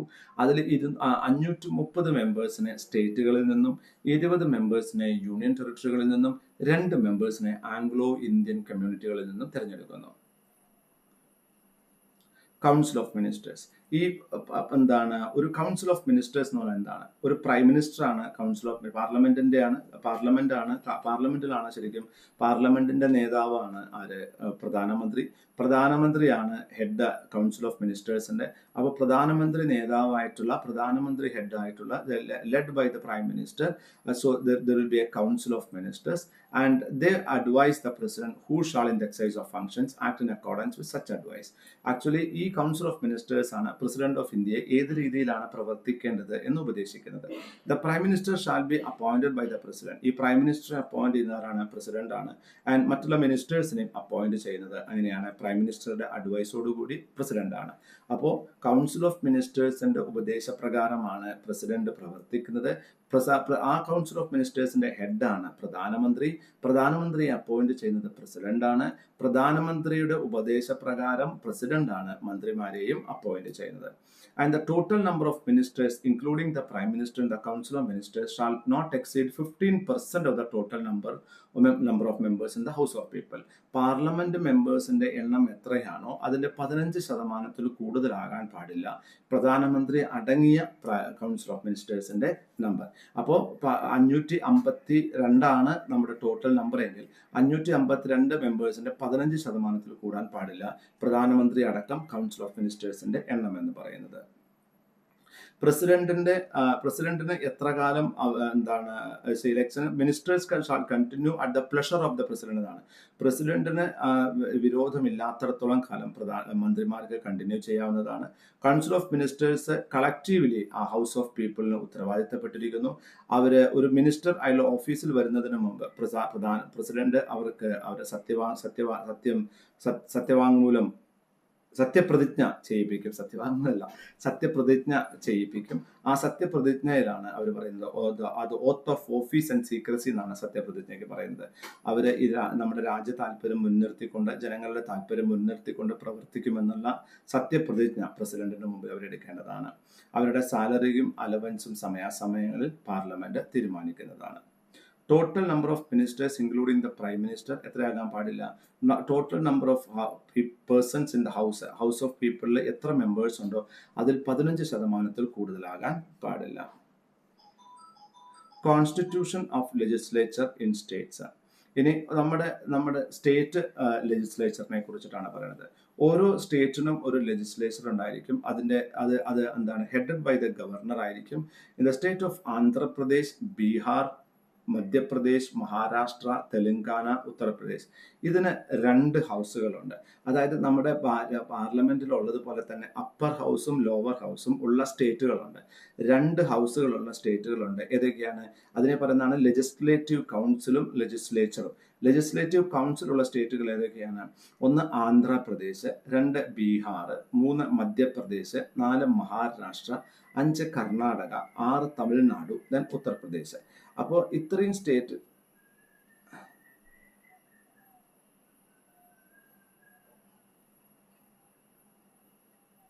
Andhra Pradesh, Bihar, Madhya Pradesh, Maharashtra, Telangana and ഉത്തർപ്രദേശ്. തമിഴ്നാടിലില്ല. ശരിക്കും പറഞ്ഞാൽ 2 കൗൺസിൽ ഉള്ളത്, 2 ഹൗസ് ഉള്ളത് ആക്ച്വലി ആന്ധ്രാപ്രദേശ്, ബീഹാർ, മധ്യപ്രദേശ്, മഹാരാഷ്ട്ര, തെലങ്കാന ആൻഡ് ഉത്തർപ്രദേശിലാണ് 2 ഹൗസ് ഉള്ളത്. മറ്റുള്ള സ്ഥലങ്ങളെല്ലാം ഒരൊറ്റ ഹൗസ് ആണുള്ളത്. ഈ legislative assembly of the house, legislative അസംബ്ലിയും legislative കൗൺസിലും. Then legislative assembly of each state shall consist of not more than 500. ഒരു ലെജിസ്ലേറ്റീവ് അസംബ്ലിയിൽ 500-ലധികം മെമ്പേഴ്സ് ഉണ്ടാകാൻ പാടില്ല. And not less than 60. 60-ൽ കുറയാത്ത 500-ൽ കൂടാത്ത മെമ്പേഴ്സ് എന്നുണ്ടാവാം ഒരു സ്റ്റേറ്റ് ലെജിസ്ലേച്ചറിന് ഉണ്ടാകാം. ഇത് എന്താണ് അവരുടെ ആ സ്റ്റേറ്റിലെ ടെറിട്ടോറിയൽ കോൺസ്റ്റിറ്റ്യുവൻസിയിൽ നിന്നാണ് ഇവരെ തിരഞ്ഞെടുക്കുന്നത്. The total number of members in the council അതെങ്ങനെയായിരിക്കും? ആ കൗൺസിലിലെ മെമ്പേഴ്സ് എന്ന് പറഞ്ഞാൽ നമുക്ക് 1/3 of the total number of the legislative assembly. ആ സ്റ്റേറ്റിലെ ലെജിസ്ലേറ്റീവ് അസംബ്ലിയിൽ എത്ര മെമ്പേഴ്സ് ഉണ്ടോ അതിൽ 1/3 കൂടാത്ത മെമ്പേഴ്സ് ആണ് എവിടെ ഉണ്ടാവുക? ഈ ലെജിസ്ലേറ്റീവ് കൗൺസിലിൽ ഉണ്ടാവുക. Then the total number of members in legislative council ഒരിക്കലും എന്താകാൻ പാടില്ല? 40-ൽ താഴെയാകാൻ പാടില്ല. മിനിമം 40 മെമ്പേഴ്സ് ലെജിസ്ലേറ്റീവ് കൗൺസിൽ ഉണ്ടായിരിക്കണം. 40-ൽ കുറയാത്ത എന്നാൽ total number of members in legislative അസംബ്ലിയുടെ എന്താണ് 1/3 എങ്കിലും എന്താ മെമ്പേഴ്സ് ലെജിസ്ലേറ്റീവ് കൗൺസിൽ ഉണ്ടായിരിക്കണം. ഇന്ത്യൻ സ്റ്റേറ്റുകളിൽ 2 തരം സ്റ്റേറ്റുകളാണുള്ളത്. ഒന്ന് പാർലമെന്റിനെ പോലെ അപ്പർ ഹൗസും ലോവർ ഹൗസും ഉള്ള സ്റ്റേറ്റുകൾ. അപ്പർ ഹൗസും ലോവർ ഹൗസും ഉള്ള സ്റ്റേറ്റുകൾ ഏതൊക്കെയാണ്? ആന്ധ്രാപ്രദേശ്, ബീഹാർ, മധ്യപ്രദേശ്, മഹാരാഷ്ട്ര, തെലങ്കാന, ഉത്തർപ്രദേശ്. ഇവർക്കൊക്കെ ഒരു ലെജിസ്ലേറ്റീവ് അസംബ്ലിയും ലെജിസ്ലേറ്റീവ് കൗൺസിലും ഉണ്ട്. ഈ ലെജിസ്ലേറ്റീവ് അസംബ്ലി ഉള്ള മറ്റുള്ള സംസ്ഥാനങ്ങൾക്കെല്ലാം ഒരൊറ്റൊന്നേ ഉള്ളൂ, ലെജിസ്ലേറ്റീവ് അസംബ്ലി മാത്രം. ലെജിസ്ലേറ്റീവ് അസംബ്ലിയിൽ 60-ൽ കുറയാത്ത 500-ൽ കൂടാത്ത ജനങ്ങൾ തിരഞ്ഞെടുക്കുന്ന, അവരുടെ കോൺസ്റ്റിറ്റ്യുവൻസിയിൽ തിരഞ്ഞെടുക്കപ്പെടുന്ന ആൾക്കാരാണ് മെമ്പേഴ്സ് ആയിട്ട് ഉണ്ടാവുക. ഈ ലെജിസ്ലേറ്റീവ് കൗൺസിലിൽ, ഈ ലെജിസ്ലേറ്റീവ് അസംബ്ലിയിൽ എത്ര മെമ്പേഴ്സ് ഉണ്ടോ അതിൽ 1/3-ൽ കൂടാത്ത, എന്നാൽ 40-ൽ കുറയാത്ത ആൾക്കാർ എന്താണ് 1/3-ൽ കൂടാത്ത എന്നാൽ 40-ൽ കുറയാത്ത മെമ്പേഴ്സ് ലെജിസ്ലേറ്റീവ് കൗൺസിൽ ഉണ്ടായിരിക്കും. സാധാരണ നമ്മുടെ ഒരു ഗവൺമെന്റിനെ തിരഞ്ഞെടുക്കുന്നത് 5 വർഷത്തേക്കാണ്. 5 വർഷത്തേക്കാണ് തിരഞ്ഞെടുക്കുന്നത്. ദെൻ 5 വർഷത്തേക്കാണ് തിരഞ്ഞെടുക്കുന്നത്.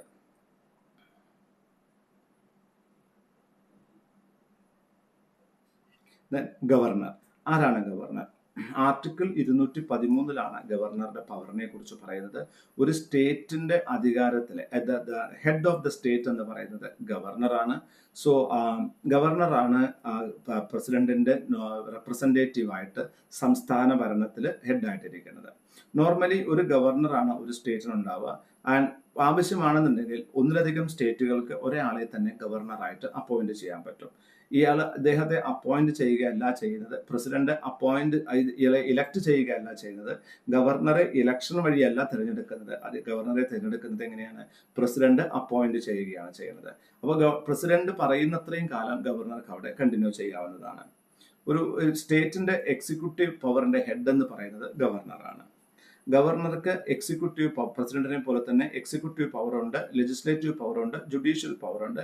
പക്ഷെ അദ്ദേഹത്തിന് എന്തില്ല? മിലിറ്ററി പവർ ഇല്ല. ഡിപ്ലോമാറ്റിക് പവറുകളോ അല്ലെങ്കിൽ മിലിറ്ററി പവറോ ഗവർണർക്കില്ല. ഈ പവറും കൂടെ ആർക്കുണ്ട്? പ്രസിഡന്റിനുണ്ട്. പ്രസിഡന്റിനും ഗവർണർക്കും ആവശ്യമായ ഘട്ടങ്ങളിൽ ആർട്ടിക്കിൾ 213 പ്രകാരം ഓർഡിനൻസ് പുറപ്പെടുവിക്കാനുള്ള അധികാരമുണ്ട്. He can make ordinance only when എപ്പോഴാണ് അദ്ദേഹം ഓർഡിനൻസ് പുറപ്പെടുവിക്കുന്നത്? എപ്പോഴാണോ സ്റ്റേറ്റ് ലെജിസ്ലേച്ചറിന് ശരിക്കും ഒരു നിയമം പാസ്സാക്കുന്നതിന് അല്ലെങ്കിൽ ഉണ്ടാക്കുന്നതിന് പറ്റാത്ത ഒരു സിറ്റുവേഷൻസ് ഉള്ളത്, അല്ലെങ്കിൽ അവരുടെ സ്റ്റേറ്റ് ലെജിസ്ലേച്ചർ ഹൗസുകൾ ഇല്ലാതെ ഇരിക്കുന്നത്, നിയമം ഉണ്ടാക്കേണ്ടത് അത്യാവശ്യമായിട്ട് വരുന്നത്, ആ സമയത്താണ് അദ്ദേഹം എന്ത് ചെയ്യുന്നത്? അദ്ദേഹം നിയമങ്ങൾ ഉണ്ടാക്കുന്നത്. ഇനി നിയമം ഉണ്ടാക്കുന്ന സമയത്തും അദ്ദേഹം ശ്രദ്ധിക്കേണ്ട കാര്യം, പ്രസിഡന്റിനെ പോലെ തന്നെ കൗൺസിൽ ഓഫ് മിനിസ്റ്റേഴ്സിന്റെ ഉപദേശപ്രകാരമാണ് പ്രസിഡന്റ് പ്രവർത്തിക്കുന്നത്. അതുപോലെ തന്നെ council of ministers of the സ്റ്റേറ്റിന്റെ ഉപദേശപ്രകാരം, സഹകരണ പ്രകാരമാണ് ആര് പ്രവർത്തിക്കുന്നത്? ഗവർണർ പ്രവർത്തിക്കുന്നത്. അപ്പൊ അതുകൊണ്ട് നമുക്ക് ഇങ്ങനെ പറയാൻ പറ്റും, ഒരു ഗവർണർ ആണെങ്കിലും പ്രസിഡന്റ് ആണെങ്കിലും ഹെഡ് ഓഫ് ദി സ്റ്റേറ്റ് ആണെങ്കിൽ പോലും അവരെടുക്കുന്ന തീരുമാനങ്ങളിൽ ഒരു നല്ലൊരു ഇൻഫ്ലുവൻസ് ആർക്കുണ്ടായിരിക്കും? കൗൺസിൽ ഓഫ് മിനിസ്റ്റേഴ്സിന് ഉണ്ടായിരിക്കും. ദെൻ പ്രസിഡന്റിന്റെ ഇൻസ്ട്രക്ഷൻ ഇല്ലാതെ ഒരു ചില സിറ്റുവേഷൻസിൽ പ്രസിഡന്റ് ഓഫ് ഇന്ത്യയുടെ ഇൻസ്ട്രക്ഷൻ ഇല്ലാതെ, അതായത് ഒരു സ്റ്റേറ്റിലെ കൗൺസിൽ ഓഫ് മിനിസ്റ്റേഴ്സ് റിക്വസ്റ്റ് ചെയ്താൽ പോലും പ്രസിഡന്റിന്റെ താല്പര്യമില്ലാതെ അല്ലെങ്കിൽ അനുമതിയില്ലാതെ താഴെ പറയുന്ന സിറ്റുവേഷൻസിൽ ഗവർണർക്ക് നിയമം ഉണ്ടാക്കാൻ സാധിക്കില്ല. ഒന്ന്, ഏതെങ്കിലും ഒരു ബില്ലിൽ അതേപോലത്തെ പ്രൊവിഷൻ എന്തുണ്ട്? പ്രസിഡന്റിന്റെ അപ്രൂവൽ ആവശ്യമായിട്ടുള്ള ഒരു ബില്ലായിട്ട്, if a bill contains the same provisions would under this constitution have required the previous sanction of the president. ഏതെങ്കിലും ഒരു ബില്ലിലെ ചില പ്രൊവിഷൻസ് ഉണ്ട്, അത് പ്രസിഡന്റിന്റെ അപ്രൂവൽ ആവശ്യമായിട്ടുള്ള പ്രൊവിഷൻസ് ആണെങ്കിൽ ഗവർണർ ആ നിയമം പ്രൊമൾഗേറ്റ് ചെയ്യാൻ പാടില്ല. He should refer that to the president of India, അല്ലെങ്കിൽ അദ്ദേഹത്തിന്റെ പെർമിഷൻ വാങ്ങണം. He would have deemed it necessary to reserve a bill containing. ഇനി ഏതെങ്കിലും തരത്തിൽ ഗവർണർക്ക് തോന്നുകയാണ് ഈ ഒരു പ്രത്യേക ബില്ലിലെ ചില പ്രൊവിഷൻസ് പ്രസിഡന്റിന്റെ അനുമതി ഇല്ലാതെ പാസ്സാക്കാൻ പാടില്ല, അല്ലെങ്കിൽ പ്രൊമൾഗേറ്റ് ചെയ്യാൻ പാടില്ല എന്ന് തോന്നുകയാണെങ്കിലും അദ്ദേഹത്തിന് പ്രസിഡന്റിന്റെ അഭിപ്രായം എടുക്കാം. An act of the state legislature containing the same provision would under this constitution have been invalid, having been reserved for the consideration of president. It had received the assent of the president. ഇനി ഏതെങ്കിലും ഒരു നിയമം state government പാസ്സാക്കുന്നു, അത് പ്രസിഡന്റിന്റെ approval കിട്ടിയിട്ടില്ലെങ്കിൽ അതിന് validity ഇല്ലാത്ത ഒരു situation വരുമെന്നുണ്ടെങ്കിൽ അങ്ങനത്തെ സിറ്റുവേഷൻസിലും പ്രസിഡന്റിന് അപ്രൂവലോട് കൂടി മാത്രമേ ആ നിയമം പാസ്സാക്കാൻ പാടുള്ളൂ. അപ്പോൾ ഈ ഒരു നിയമം ഇതേപോലെ ഈ പ്രൊവിഷൻസ് ഉള്ള നിയമം പ്രസിഡന്റിന്റെ അപ്രൂവൽ ആവശ്യമായിട്ടുള്ളതാണെന്നുണ്ടെങ്കിൽ, അല്ലെങ്കിൽ ഗവർണർ വിചാരിക്കുന്നു അത് പ്രസിഡന്റിന്റെ അപ്രൂവൽ ആവശ്യമാണ്, അല്ലെങ്കിൽ ഏത് നിയമമാണോ സ്റ്റേറ്റ് പാസ്സാക്കുന്നത് അത് പ്രസിഡന്റിന്റെ അപ്രൂവൽ ആവശ്യമായ നിയമമാണ് എന്നുണ്ടെങ്കിൽ, ഈ സിറ്റുവേഷൻസിലൊക്കെ പ്രസിഡന്റിന്റെ അപ്രൂവൽ അല്ലാതെ കൗൺസിൽ ഓഫ് മിനിസ്റ്റേഴ്സ് റെക്കമെൻഡ് ചെയ്താൽ പോലും ഗവർണർക്ക് ഒരു നിയമം പ്രൊമൽഗേറ്റ് ചെയ്യാൻ പറ്റത്തില്ല. ഇനി ഒരു സ്റ്റേറ്റ് ലെജിസ്ലേച്ചർ അതിന് ഈ ഓർഡിനൻസ് ഉണ്ടാക്കിയതിന് ശേഷം പിന്നീട് സ്റ്റേറ്റ് ലെജിസ്ലേച്ചർ കൂടുന്ന സമയത്ത് അതെന്ത് ചെയ്യണം, അത് സ്റ്റേറ്റ് ലെജിസ്ലേച്ചറിന്റെ മുമ്പിൽ അത് ആ നിയമം വെക്കണം. 6 ആഴ്ചക്കുള്ളിൽ ആ റീഅസംബിൾ കഴിഞ്ഞിട്ട് 6 ആഴ്ചക്കുള്ളിൽ അത് പാസ്സാക്കി എടുക്കണം. ഇനി 6 ആഴ്ചക്കുള്ളിൽ അത് പാസ്സാക്കി എടുക്കാൻ പറ്റിയിട്ടില്ല, അത് unless that it is approved earlier by the legislature, അത് 6 ആഴ്ചക്കുള്ളിൽ പാസ്സാക്കി എടുക്കണം, അല്ലെങ്കിൽ 6 ആഴ്ചയ്ക്ക് മുമ്പ് അത് വേണ്ട എന്ന് സ്റ്റേറ്റ് തീരുമാനിക്കണം. അപ്പോൾ 6 ആഴ്ചക്കുള്ളിൽ, അതായത് ഈ നിയമം ഓർഡിനൻസ് പാസ്സാക്കി ആ സ്റ്റേറ്റ് അസംബ്ലി കൂടിയതിനു ശേഷം within 6 weeks it has to be passed by the assembly. Okay, ഇതേ പ്രൊവിഷൻ എവിടെ അപ്ലൈ ചെയ്യും? പ്രസിഡന്റിനും അപ്ലൈ ചെയ്യും. അപ്പോൾ നമ്മൾ നമ്മുടെ അഡ്മിനിസ്ട്രേറ്റീവ് മെക്കാനിസം മനസ്സിലാക്കി. അഡ്മിനിസ്ട്രേറ്റീവ് മെക്കാനിസം, നമ്മുടെ ജുഡീഷ്യറി മെക്കാനിസം നമ്മൾ നോക്കുകയാണെന്നുണ്ടെങ്കിൽ, നമ്മുടെ ജുഡീഷ്യറിയിൽ എങ്ങനെയാണുള്ളത്? നമ്മുടെ ജുഡീഷ്യറി ഏറ്റവും മുകളിലിരിക്കുന്ന പ്രസിഡന്റിനെ പോലെ, അത് നമ്മുടെ അഡ്മിനിസ്ട്രേഷനിലെ പ്രസിഡന്റിനെ പോലെ നമുക്ക് ആരാണുള്ളത്? സുപ്രീം കോർട്ട് ഓഫ് ഇന്ത്യയാണ് ഏറ്റവും മുകളിലിരിക്കുന്നത്. സുപ്രീം കോടതിയാണ് നമ്മുടെ രാജ്യത്തിലെ പരമോന്നത കോടതി. സുപ്രീം കോടതിയുടെ താഴെയാണ് ആര് വരുന്നത്? ഹൈക്കോടതി വരുന്നത്. ഹൈക്കോടതിയുടെ താഴെ ജില്ലാ കോടതികളും സബോർഡിനേറ്റ് കോടതികളും ഉണ്ട്. ഈ ജില്ലാ കോടതിയുടെയും സബോർഡിനേറ്റ് കോടതിയുടെ താഴെ സിവിൽ കോടതികളും ക്രിമിനൽ കോടതിയുണ്ട്. നമ്മുടെ ജുഡീഷ്യൽ സിസ്റ്റം എന്ന് പറയുന്നത് സുപ്രീം കോടതിയാണ് ഏറ്റവും ടോപ്പിലുള്ളത്. സുപ്രീം കോടതിയുടെ താഴെ ഹൈക്കോടതി, ഹൈക്കോടതിയുടെ താഴെ ജില്ലാ കോടതി ആൻഡ് സബോർഡിനേറ്റ് കോടതി, ഇവരുടെ താഴെയാണ് സിവിൽ കോടതിയും ക്രിമിനൽ കോടതിയും ഉള്ളത്. സുപ്രീം കോടതിയാണ് ശരിക്കും പറഞ്ഞാൽ ഇതിന്റെ, നമ്മളിപ്പോൾ സുപ്രീം കോടതിയെ കുറിച്ച് പറയുകയാണെങ്കിൽ, ഇന്ത്യൻ ഭരണഘടന നിലവിൽ വരുന്നതിന് മുമ്പ് നമ്മുടെ രാജ്യത്തുണ്ടായിരുന്നതാണ് പ്രിവി കൗൺസിൽ ആൻഡ് ഫെഡറൽ കോടതി. ഈ പ്രിവി കൗൺസിലിന്റെയും ഫെഡറൽ കോടതിയുടെയും എല്ലാ അധികാരങ്ങളും ഉള്ളതാണ് സുപ്രീം കോടതി എന്ന് പറയുന്നത്. സുപ്രീം കോടതിക്ക് സിവിൽ കേസുകളിലും ക്രിമിനൽ കേസുകളിലും ഫൈനൽ അപ്പലേറ്റ് അതോറിറ്റി ആയിട്ട് വർക്ക് ചെയ്യാൻ സാധിക്കുന്നു. ഉദാഹരണം, ഹൈക്കോടതി പാസ്സാക്കുന്ന എല്ലാ വിധികളിലും സിവിൽ കേസുകളാകട്ടെ ക്രിമിനൽ കേസുകളാകട്ടെ അതിന്റെ മുകളിൽ അപ്പീൽ കൊടുക്കാൻ പറ്റുന്ന കോടതിയാണ് ആര്? സുപ്രീം കോടതി. അതുപോലെ തന്നെ ഫണ്ടമെന്റൽ റൈറ്റ്സിന്റെ വയലേഷനുമായി ബന്ധപ്പെട്ടുകൊണ്ടുള്ള റിട്ട് പെറ്റീഷൻസും നമുക്ക് ഫയൽ ചെയ്യാവുന്ന ആർട്ടിക്കിൾ 32 പ്രകാരം ഫയൽ ചെയ്യാവുന്നത് സുപ്രീം കോടതിയിലാണ്. സുപ്രീം കോടതിക്ക് ഒറിജിനൽ ജൂറിസ്ഡിക്ഷനുണ്ട്, അപ്പലേറ്റ് ജൂറിസ്ഡിക്ഷനുണ്ട്. സ്വന്തം ഒരു കേസ് ആദ്യമായിട്ട്, ചില കേസുകൾ ആദ്യമായിട്ട് സുപ്രീം കോടതി കേൾക്കും. ചില കേസുകളിൽ മറ്റു കോടതികൾ കേട്ടുകഴിഞ്ഞതിന് ശേഷം അതിലൊരു ക്വസ്റ്റ്യൻ ഓഫ് ലോ, നിയമപരമായിട്ടുള്ള ഒരു ചോദ്യം ഉണ്ടെങ്കിൽ ആ ചോദ്യങ്ങൾ കേൾക്കാനുള്ള അധികാരം ആർക്കുണ്ട്? സുപ്രീം കോടതിക്കുണ്ട്. സുപ്രീം കോടതി ഒരു നാഷണൽ ലെവൽ, ഏറ്റവും ഹയസ്റ്റ് ലെവൽ കോടതിയാണെങ്കിൽ, ഓരോ സ്റ്റേറ്റിന്റെയും ഏറ്റവും മുകളിലെ കോടതി, ഓരോ സ്റ്റേറ്റിനും ഒരു ഹൈക്കോടതി ഉണ്ടായിരിക്കും. ദെൻ ചില സിറ്റുവേഷൻസിൽ 2 സ്റ്റേറ്റുകൾക്ക് ഒരു ഹൈക്കോടതി ഉണ്ടാകാം. ഹൈക്കോർട്ട് എന്ന് പറഞ്ഞാൽ ശരിക്കും ഇന്ത്യൻ ഹൈക്കോർട്ട്സ് ആക്ട് 1861 പ്രകാരം ക്രിയേറ്റ് ചെയ്തതാണ്. ഈ ഹൈക്കോടതിക്ക് ഒരു ടെറിട്ടോറിയൽ ജൂറിസ്ഡിക്ഷൻ ഉണ്ട്. സുപ്രീം കോടതിക്ക് ഇന്ത്യൻ ഗവൺമെന്റിന് അധികാരമുള്ള സ്ഥലങ്ങളിലെല്ലാം അധികാരമുണ്ടെങ്കിൽ, ഹൈക്കോടതിക്ക് ഏത് സംസ്ഥാനത്തെ ഹൈക്കോടതിയാണോ ആ സംസ്ഥാനത്തിന്റെ ടെറിട്ടോറിയൽ ഏരിയയാണ് ആ ഹൈക്കോടതിയുടെ ജൂറിസ്ഡിക്ഷൻ എന്ന് പറയുന്നത്. ദെൻ ഇവർക്ക് ഒറിജിനൽ ജൂറിസ്ഡിക്ഷനുമുണ്ട്, അപ്പല്ലറ്റ് ജൂറിസ്ഡിക്ഷനുമുണ്ട്. അതിനർത്ഥം ചില കേസുകൾ നേരിട്ട് ഹൈക്കോടതിയിൽ കൊടുക്കാവുന്ന, ആർട്ടിക്കിൾ 226 പ്രകാരം റിട്ട് പെറ്റീഷൻ നമുക്ക് നേരിട്ട് ഹൈക്കോടതിയിൽ കൊടുക്കാവുന്നതാണ്. അതുപോലെ ഹൈക്കോടതിയുടെ താഴെയുള്ള അവരുടെ ടെറിട്ടോറിയൽ ജൂറിസ്ഡിക്ഷൻ ഉള്ള കോടതികളിൽ എടുക്കുന്ന തീരുമാനങ്ങളുടെ അപ്പീലുകളും ഹൈക്കോടതിക്ക് കേൾക്കാവുന്നതാണ്. ഒരു സ്റ്റേറ്റിൽ ഹൈക്കോടതി എടുക്കുന്ന തീരുമാനം വേറൊരു ഹൈക്കോടതിക്ക് നിർബന്ധമായിട്ടും ഫോളോ ചെയ്യേണ്ടുന്ന ഒരു തീരുമാനമല്ല. വേണമെങ്കിൽ കേരള ഹൈക്കോടതി എടുക്കുന്ന തീരുമാനം തമിഴ്നാട് ഹൈക്കോടതിക്ക് വേണമെങ്കിൽ സ്വീകരിക്കാം, വേണ്ടെങ്കിൽ വെറുതെ വിടാം, എന്നാൽ അത് സ്വീകരിക്കാതിരിക്കാം. എന്നാൽ സുപ്രീം കോടതി എടുക്കുന്ന എല്ലാ തീരുമാനങ്ങളും ഇന്ത്യയിലെ എല്ലാ ഹൈക്കോടതിക്കും നിർബന്ധമായും ഫോളോ ചെയ്തേ മതിയാകും. ഹൈക്കോടതിയുടെ കീഴിലുള്ള കോടതികളാണ് സബോർഡിനേറ്റ് കോടതികൾ. അത് സിവിൽ കേസുകളും ക്രിമിനൽ കേസുകളും കേൾക്കുന്ന കോടതികളായിരിക്കും. ഇത് അതിനുശേഷം വരുന്നതാണ് സിവിൽ കോടതികൾ, അതുപോലെ തന്നെ ക്രിമിനൽ കോടതികൾ. സിവിൽ കേസുകൾ, ഈ സബോർഡിനേറ്റ് കോടതികൾ സിവിൽ കേസുകളും ക്രിമിനൽ കേസുകളും കേൾക്കും. അവരുടെ കീഴിൽ സിവിൽ കോടതികൾ വേറെ ഉണ്ടായിരിക്കും, ക്രിമിനൽ കോടതികൾ വേറെ ഉണ്ടായിരിക്കും. ജില്ലാ തലങ്ങളിൽ സിവിൽ കോടതി, district civil court, district criminal court, അതുപോലെ തന്നെ ജില്ലാ തലത്തിൽ സിവിൽ കോടതിയും ക്രിമിനൽ കോടതിയും ഉണ്ടാവും. ദെൻ എക്സിക്യൂട്ടീവ് മജിസ്ട്രേറ്റ്, നമ്മുടെ സംസ്ഥാനത്തുള്ളതാണ് എക്സിക്യൂട്ടീവ് മജിസ്ട്രേറ്റ്. എക്സിക്യൂട്ടീവ് മജിസ്ട്രേറ്റ് എന്ന് പറഞ്ഞാൽ അദ്ദേഹത്തിന് ക്രിമിനൽ പ്രോസിക്യൂഷൻ എന്താണ്, do not try criminal prosecution, അവർ എന്ത് ചെയ്യുന്നില്ല, കേസ് ട്രൈ ചെയ്യുന്നില്ല, അവർ മുമ്പിൽ കേസിന്റെ പ്രൊസീഡിങ്സ് ഒന്നും നടക്കില്ല. അവരുടെ ജൂറിസ്ഡിക്ഷൻ എന്ന് പറഞ്ഞാൽ ചില മിസ്ലേനിയസ് കേസുകളിൽ മാത്രമായിരിക്കും. അതായത് ജനങ്ങളുടെ നന്മയ്ക്ക് വേണ്ടി ജനങ്ങളുടെ സൗകര്യങ്ങൾ നോക്കുക എന്നുള്ളതായിരിക്കും. The proceedings do not end in convictions or acquittal but in other types of restrictive orders.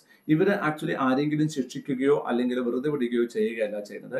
Administrative ആയിട്ട് എക്സിക്യൂട്ടീവ് ആയിട്ട് ചില കാര്യങ്ങൾ നടക്കുന്നതിനുള്ള അല്ലെങ്കിൽ റെസ്ട്രിക്റ്റ് ചെയ്യുന്നുള്ള ഓർഡേഴ്സ് അവർ ഇഷ്യൂ ചെയ്യുകയാണ് അവർ ചെയ്യുന്നത്.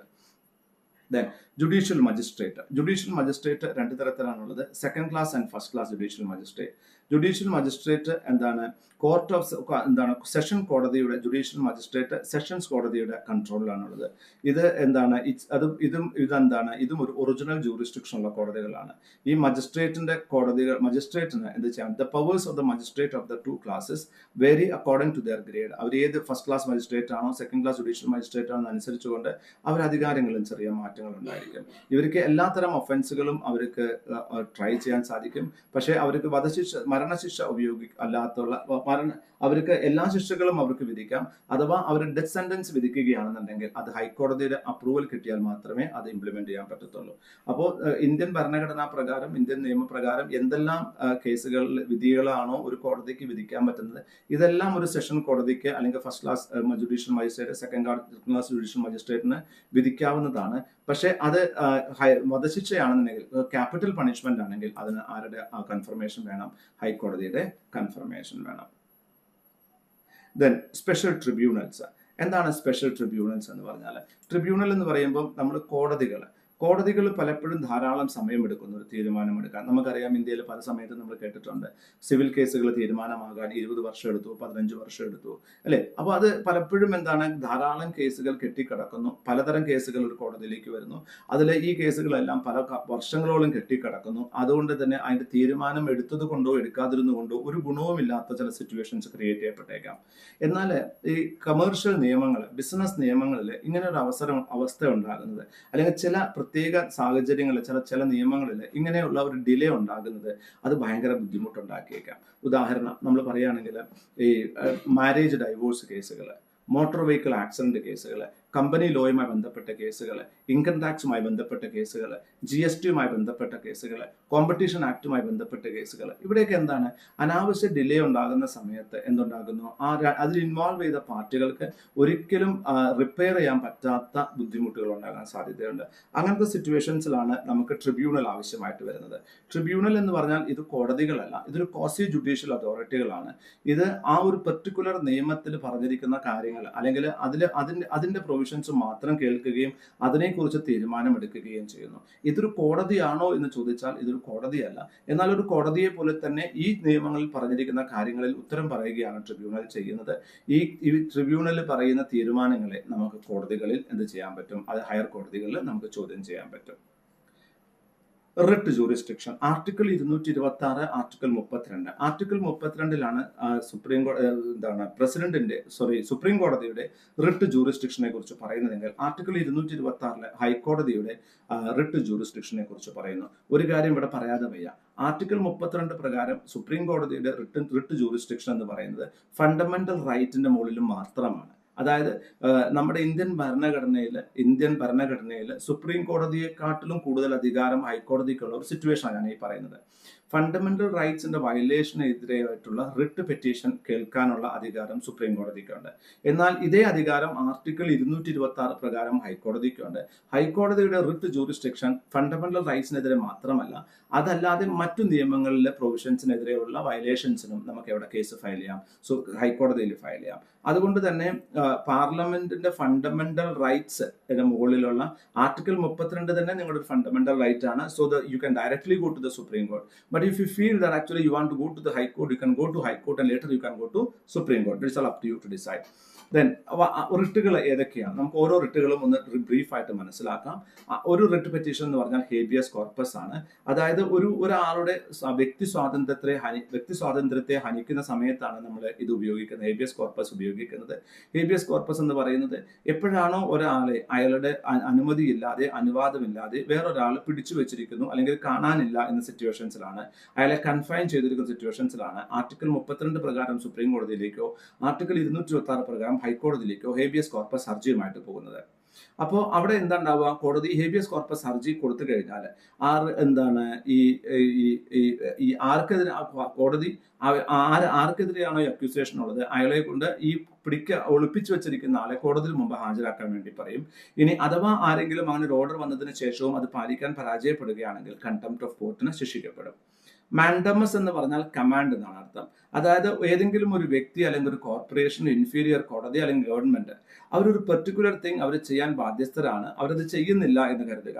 അങ്ങനെയാണെങ്കിൽ അവരോട് ചെയ്യാൻ ഇൻസ്ട്രക്ട് ചെയ്യുന്നതാണ് മാൻഡാമസ്. ഒരു പബ്ലിക് ഡ്യൂട്ടി ആയിട്ടുള്ള ഒരു ഫംഗ്ഷൻ അല്ലെങ്കിൽ ഒരു അതോറിറ്റിയുടെ ഫംഗ്ഷൻ, അതൊരു കോടതിയാകാം, കോർപ്പറേഷൻ ആകാം, വ്യക്തിയാകാം, അല്ലെങ്കിൽ ഗവൺമെന്റ് ആകാം, അത് ചെയ്യുന്നതിൽ അവർ പരാജയപ്പെടുകയാണ്, അത് ചെയ്യാതിരിക്കുകയാണെങ്കിൽ അവരോട് അത് നിർബന്ധമായിട്ടും ചെയ്യാൻ വേണ്ടി പറയുന്നതാണ് ഇത്.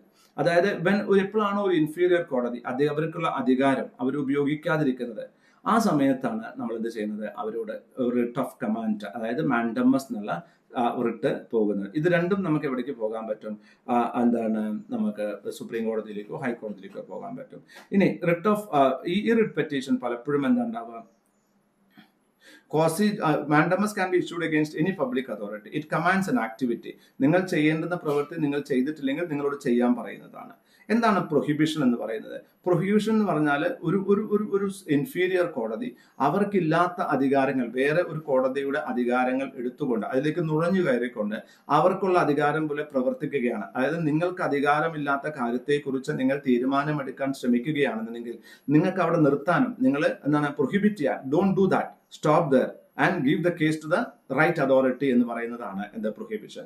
ഏതെങ്കിലും ഒരു സിറ്റുവേഷൻസിൽ നിങ്ങൾക്ക് ഏതെങ്കിലും അധികാരമില്ലാത്ത ഒരു അതോറിറ്റി അവർക്ക് അധികാരമില്ലാത്ത ഒരു കാര്യത്തെക്കുറിച്ച് തീരുമാനമെടുക്കാൻ ശ്രമിക്കുന്ന സമയത്ത് അല്ലെങ്കിൽ എക്സസ് ജൂറിസ്ഡിക്ഷൻ ഉപയോഗിക്കാൻ ചെയ്യുന്ന സമയത്ത് അത് നിയമത്തിന്റെ അല്ലെങ്കിൽ നിയമത്തിന്റെ പ്രൊവിഷൻസിനെ വയലേറ്റ് ചെയ്യാൻ സമയത്ത് റിട്ട് ഓഫ് പ്രൊഹിബിഷൻ ഇഷ്യൂ ചെയ്യുന്നു. സെഷ്വററി എന്ന് പറഞ്ഞാൽ എന്താണ്, ഒരു legal authority wherever any body of persons having legal authority determine questions affecting the right of subjects and having the duty to act judicially in excess of their legal authority.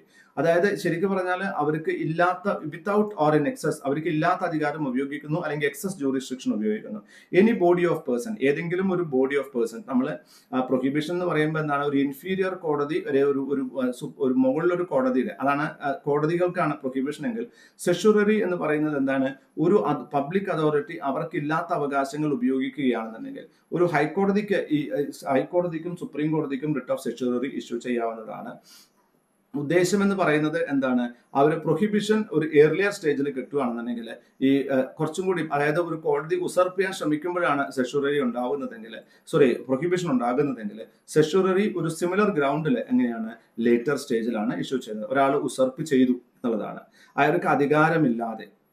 Writ removes the proceeding from such body, അതായത് ആ കോടതി ഏതെങ്കിലും ഒരു authority അവർക്കില്ലാത്ത അധികാരം ഉപയോഗിച്ചുകൊണ്ടിരിക്കുകയാണ് എന്നുണ്ടെങ്കിൽ ആ ഉപയോഗിച്ചുകൊണ്ടിരുന്ന ആ കേസിനെ അവിടെ നിന്നും എടുത്ത് ഹൈക്കോടതിയിലേക്ക് റെഫർ ചെയ്യാൻ വേണ്ടി നമ്മൾ സെഷ്വററി ഉപയോഗിക്കുന്നു. പ്രൊഹിബിഷൻ എന്ന് പറഞ്ഞാൽ ഇല്ലാത്ത ഒരു അധികാരം ഉപയോഗിക്കാൻ ശ്രമിക്കുന്ന സമയത്ത് നിങ്ങൾക്ക് അധികാരം ഇല്ലെന്നും ഇത് ആരുടെ യഥാർത്ഥ അധികാരം ഇന്ന ആൾക്കാണെന്നും പറയുന്നതാണ് പ്രൊഹിബിഷൻ. അപ്പോൾ ഒരു ഏർലിയർ സ്റ്റേജിലാണ് പ്രൊഹിബിഷൻ ഉണ്ടാവുകയാണെങ്കിൽ ഒരു കേസ് നടക്കുന്ന സമയത്ത് അവർക്കില്ലാത്ത അധികാരമാണ്, അല്ലെങ്കിൽ ഒരു അതോറിറ്റി ഒരു പ്രൊസീഡിങ്സ് നടത്തുന്ന സമയത്ത് അവർക്കില്ലാത്ത അധികാരമാണ് ഉപയോഗിക്കുന്നത് എന്ന് കോടതിക്ക് ബോധ്യമാകുമ്പോഴാണ് പ്രൊഹിബിഷൻ സെഷ്വററി ഉണ്ടാകുന്നത്. ക്വാ വാറണ്ടോ എന്ന് പറഞ്ഞാൽ എന്താണ്, എന്ത് അധികാരമാണ് നിങ്ങൾക്കുള്ളത് എന്നുള്ളതാണ്. ഏതെങ്കിലും ഒരാൾ ഒരു പബ്ലിക് അതോറിറ്റിയുടെ ഓഫീസിലേക്ക് ഉസർപ്പ് ചെയ്തു വന്നു എന്ന് ബോധ്യമാകുന്ന സമയത്ത് നുഴഞ്ഞു കയറി ഇല്ലാത്ത അധികാരങ്ങൾ, അവകാശങ്ങൾ ഉപയോഗിച്ചുകൊണ്ട് ഒരു പബ്ലിക് പൊസിഷൻ അയാൾ എടുത്തു എന്ന് തോന്നുകയാണെന്നുണ്ടെങ്കിൽ അയാളെ ആ പൊസിഷനിൽ നിന്നും റിമൂവ് ചെയ്യാൻ വേണ്ടിയിട്ടാണ് നമ്മൾ ചെയ്യുന്നത് ക്വാ വാറണ്ടോ, എന്ത് അധികാരമാണ് നിങ്ങൾക്ക് അവിടെ ഉള്ളത് എന്ന് ചോദിക്കുന്നത്. ഇത് സാധാരണ ഒരു ഓഫീസ് ഒരു പബ്ലിക് നേച്ചർ ആയിരിക്കണം, സബ്സ്റ്റാൻറ്റീവ് നിയമപ്രകാരം ക്രിയേറ്റ് ചെയ്തിരുന്നതായിരിക്കണം, constitution created by the statute or constitution, ഭരണഘടനയോ ഒരു നിയമമോ ക്രിയേറ്റ് ചെയ്ത ഒരു പൊസിഷൻ ആയിരിക്കണം ആ റെസ്പോണ്ടന്റ് അയാള് അത് ആ പൊസിഷനെ ക്ലെയിം ചെയ്തിരിക്കണം. അപ്പൊ നിങ്ങൾക്ക് എന്ത് അധികാരമാണ് ആ പൊസിഷൻ ഇരിക്കാൻ എന്ന് ചോദിക്കുന്നതാണ് ക്വാവാറുണ്ടോ. അതായത് കോൺസ്റ്റിറ്റ്യൂഷൻ ക്രിയേറ്റ് ചെയ്തിട്ടുള്ള ഒരു നിയമപ്രകാരം ക്രിയേറ്റ് ചെയ്തിട്ടുള്ള ഒരു പബ്ലിക് പ്ലേസിൽ അവകാശമില്ലാത്ത ഒരാൾ കയറിയിരിക്കുന്നു എന്നുള്ള തോന്നൽ വരുന്ന സമയത്ത് അതിനെതിരെ ഉപയോഗിക്കാവുന്നതാണ് ക്വാവാറുണ്ടോ എന്ന് പറയുന്നത്. ഇനി 1951 മുതൽ 2023 വരെ ധാരാളം അമെൻമെന്റുകൾ നമ്മുടെ ഭരണഘടനയിൽ ഉണ്ടായിട്ടുണ്ട്. അതിൽ ചിലത് 1951 അമെൻമെന്റ് ആണ്. അത് ലാൻഡ് റിഫോം നിയമങ്ങളെ പ്രൊട്ടക്ട് ചെയ്യുന്നതിന് വേണ്ടിയിട്ടാണ് കൊണ്ടുവന്നത്. ദെൻ 1952 ഒരു 7,50,000 കൂടുതൽ ആൾക്കാരെ റെപ്രസെന്റ് ചെയ്യാൻ ഒരാൾക്ക് പറ്റുമോ, ഒരു മെമ്പർക്ക് പറ്റുമോ, അതായത് total number of people in one constituency എന്നുള്ളതാണ്, പറ്റും എന്നുള്ളതാണ് പറഞ്ഞത്. ഒരു ലോകസഭാ മണ്ഡലത്തിൽ 7,50,000 കൂടുതൽ ആൾക്കാരാകാം എന്നൊരു 1950 അത് അന്നത്തെ ഇതാണ്. ഇനി 1976 42nd അമെൻമെന്റ്. ഇതൊരു മിനി കോൺസ്റ്റിറ്റ്യൂഷൻ അമെൻമെന്റ് എന്ന് പറയുന്നു. ഇത് ഗവൺമെന്റ് എന്തിനു വേണ്ടിയിട്ടാണ്? സ്വരൺ സിംഗ് കമ്മിറ്റിയുടെ റെക്കമെൻഡേഷൻസ് ഇംപ്ലിമെന്റ് ചെയ്യാൻ വേണ്ടിയിട്ടാണ്. ഇതിൽ പുതിയ 3 വാക്കുകൾ ഇന്ത്യൻ ഭരണഘടനയിൽ കൂട്ടിച്ചേർത്തു. സോഷ്യലിസ്റ്റ്, സെക്യുലർ ആൻഡ് ഇന്റഗ്രിറ്റി എന്നുള്ള വാക്കുകൾ. ഇന്ത്യൻ കോൺസ്റ്റിറ്റ്യൂഷന്റെ പ്രിയാമ്പിളിൽ ഈ 3 വാക്കുകൾ ഉണ്ടായിരുന്നില്ല. സോഷ്യലിസ്റ്റ്, സെക്യുലർ, ഇന്റഗ്രിറ്റി എന്ന വാക്ക് അത് കൂട്ടിച്ചേർത്തു. ദെൻ ഫണ്ടമെന്റൽ ഡ്യൂട്ടീസ് ആഡ് ചെയ്തത് മിനി കോൺസ്റ്റിറ്റ്യൂഷൻ അമെൻമെന്റിലാണ്. അതുപോലെ തന്നെ ക്യാബിനറ്റിന്റെ ഉപദേശത്തോടു കൂടി മാത്രമേ പ്രസിഡന്റ് പ്രവർത്തിക്കാൻ പാടുള്ളൂ എന്ന് പറഞ്ഞതും മിനി കോൺസ്റ്റിറ്റ്യൂഷൻ അമെൻമെന്റിലാണ്. Then 3 directive principles equal justice and free legal aid. ജോലിക്കാർക്ക് മാനേജ്മെന്റുകളിൽ പങ്കെടുക്കാൻ അവകാശം, അതുപോലെ തന്നെ പരിസ്ഥിതിയെ പ്രൊട്ടക്ട് ചെയ്യാനുള്ള ഉത്തരവാദിത്തം, ഫോറസ്റ്റിനെ, വൈൽഡ് ലൈഫിനെ പ്രൊട്ടക്ട് ചെയ്യാൻ ഉത്തരവാദിത്തം, ഇതും ആഡ് ചെയ്തത് ഈ 42nd അമെൻമെന്റ് ആണ്. സ്റ്റേറ്റ് ലിസ്റ്റിൽ നിന്നും കൺകറന്റ് ലിസ്റ്റിലേക്ക് 5 സബ്ജക്റ്റുകളെ മാറ്റിയത് ഈ മിനി കോൺസ്റ്റിറ്റ്യൂഷൻ അമെൻമെന്റ് ആണ് 1976. Education, forest, protection of wild animals and birds, weights and measures, administration of justice. ഇതൊക്കെ എവിടേക്ക് പോയി? ഇതെല്ലാം എവിടെ നിന്ന് പോകുന്നു? കൺകറന്റ് ലിസ്റ്റിലേക്ക് മൂവ് ചെയ്യപ്പെട്ടു. സെൻട്രൽ ഗവൺമെന്റിന് ആംഡ് ഫോഴ്സസിനെ ആവശ്യമായ സിറ്റുവേഷൻസിൽ ഒരു സ്റ്റേറ്റിൽ ലോ ആൻഡ് ഓർഡർ സിറ്റുവേഷൻ ഉണ്ടാവുകയാണെങ്കിൽ ഡിപ്ലോയ് ചെയ്യാനുള്ള അവകാശം കൊടുത്തതും ഈ മിനി കോൺസ്റ്റിറ്റ്യൂഷൻ അമെൻമെന്റ് ആണ്. ആന്റി ഡിഫെക്ഷൻ ലോ, അതായത് കൂറുമാറ്റ നിരോധന നിയമം കൊണ്ടുവന്നത് 1985 52ാമത്തെ അമെൻമെന്റ് ആണെങ്കിൽ 61ാമത്തെ അമെൻമെന്റിലാണ് ഒരാളുടെ വോട്ടിംഗ് ഏജ് 21 വയസ്സിൽ നിന്നും 18 വയസ്സാക്കി മാറ്റിയത്. ആദ്യം 21 വയസ്സായിരുന്നു, അത് 18 വയസ്സാക്കി മാറ്റി. 69ാമത്തെ അമെൻമെന്റ് 1991 യൂണിയൻ ടെറിട്ടറി ആയിരുന്ന ഡൽഹിയെ national capital territory of Delhi NCT of Delhi എന്ന പേരിലേക്ക് മാറ്റിയത്. 70ാമത്തെ അമെൻമെന്റ്, കോൺസ്റ്റിറ്റ്യൂഷന്റെ 70ാമത്തെ അമെൻമെന്റിലാണ് inclusion of members of legislative assemblies of national capital territory and union territory of Puducherry. അതായത് പോണ്ടിച്ചേരിയിലെ ആൾക്കാരെയും അതുപോലെ തന്നെ ഡൽഹിയിലെ MP-മാരെയും നമ്മുടെ പാർലമെന്റിൽ ഉൾപ്പെടുത്താൻ, അല്ലെങ്കിൽ അതിന് ലെജിസ്ലേറ്റീവ് അസംബ്ലീസ് കൊടുക്കാനുള്ള സംവിധാനമായത്. യൂണിയൻ ടെറിട്ടറി ആയിരുന്ന പോണ്ടിച്ചേരി, യൂണിയൻ ടെറിട്ടറി ആയിരുന്ന ഡൽഹി, ഇവർക്ക് ലെജിസ്ലേറ്റീവ് അസംബ്ലീസ് കൊടുക്കാൻ തീരുമാനമായത് 1989. 84ാമത്തെ അമെൻമെന്റില് Lok Sabha and the number of seats in the Lok Sabha and assemblies are to remain same till 2026. 2026 വരെ ലോകസഭയിലെ മെമ്പേഴ്സിന് എണ്ണം കൂട്ടാൻ പാടില്ല, അസംബ്ലിയിൽ എണ്ണം കൂട്ടാൻ പാടില്ല എന്ന നിയമം കൊണ്ടുവന്നു.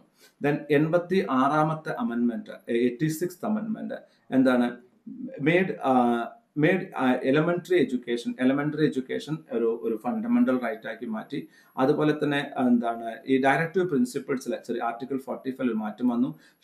സ്റ്റേറ്റ് 6 വയസ്സ് മുതൽ 14 വയസ്സ് വരെയുള്ള കുട്ടികൾക്ക് ഫ്രീ എഡ്യൂക്കേഷൻ കൊടുക്കാനുള്ള നിയമം കൊണ്ടുവന്നു. ദെൻ ഫണ്ടമെന്റൽ ഡ്യൂട്ടി, ഒരു പുതിയ ഫണ്ടമെന്റൽ ഡ്യൂട്ടി, അതായത് ഓരോ സിറ്റിസണും എന്ത് ചെയ്യണം, ഓരോ സിറ്റിസന്റെയും ഓരോ പാരന്റും ഗാർഡിയനും അവരുടെ കുട്ടികൾക്ക് കമ്പൽസറി എഡ്യൂക്കേഷൻ കൊടുക്കാൻ നിർബന്ധിക്കുന്നത് കൊണ്ടുവന്നു. 2003 91st അമെൻമെന്റ് വരുന്നത്. ടോട്ടൽ നമ്പർ ഓഫ് മിനിസ്റ്റേഴ്സ് 15% കൂടാൻ, ലോകസഭയിലെ മെമ്പേഴ്സിന്റെ 15% കൂടാൻ പാടില്ല എന്ന് പറഞ്ഞു. അതേ സെയിം സിസ്റ്റം തന്നെ എവിടെ വന്നു? ഈ അസംബ്ലിയിലേക്കും ഇംപ്ലിമെന്റ് ചെയ്തു. 101ാമത്തെ അമെൻമെന്റ് 2016 വന്നു. GST കൊണ്ടുവന്നത് 101ാമത്തെ അമെൻമെന്റിലാണ്. അതിനുശേഷം 102ാമത്തെ അമെൻമെന്റിൽ എന്താണ് നാഷണൽ കമ്മീഷൻ ഓഫ് ബാക്ക്വേർഡ് ക്ലാസസിന് കോൺസ്റ്റിറ്റ്യൂഷണൽ വാലിഡിറ്റി കൊടുത്തു. ദെൻ 103ാമത്തെ അമെൻമെന്റിൽ 2 ഫണ്ടമെന്റൽ റൈറ്റ് ആണ് മാറ്റിയത്.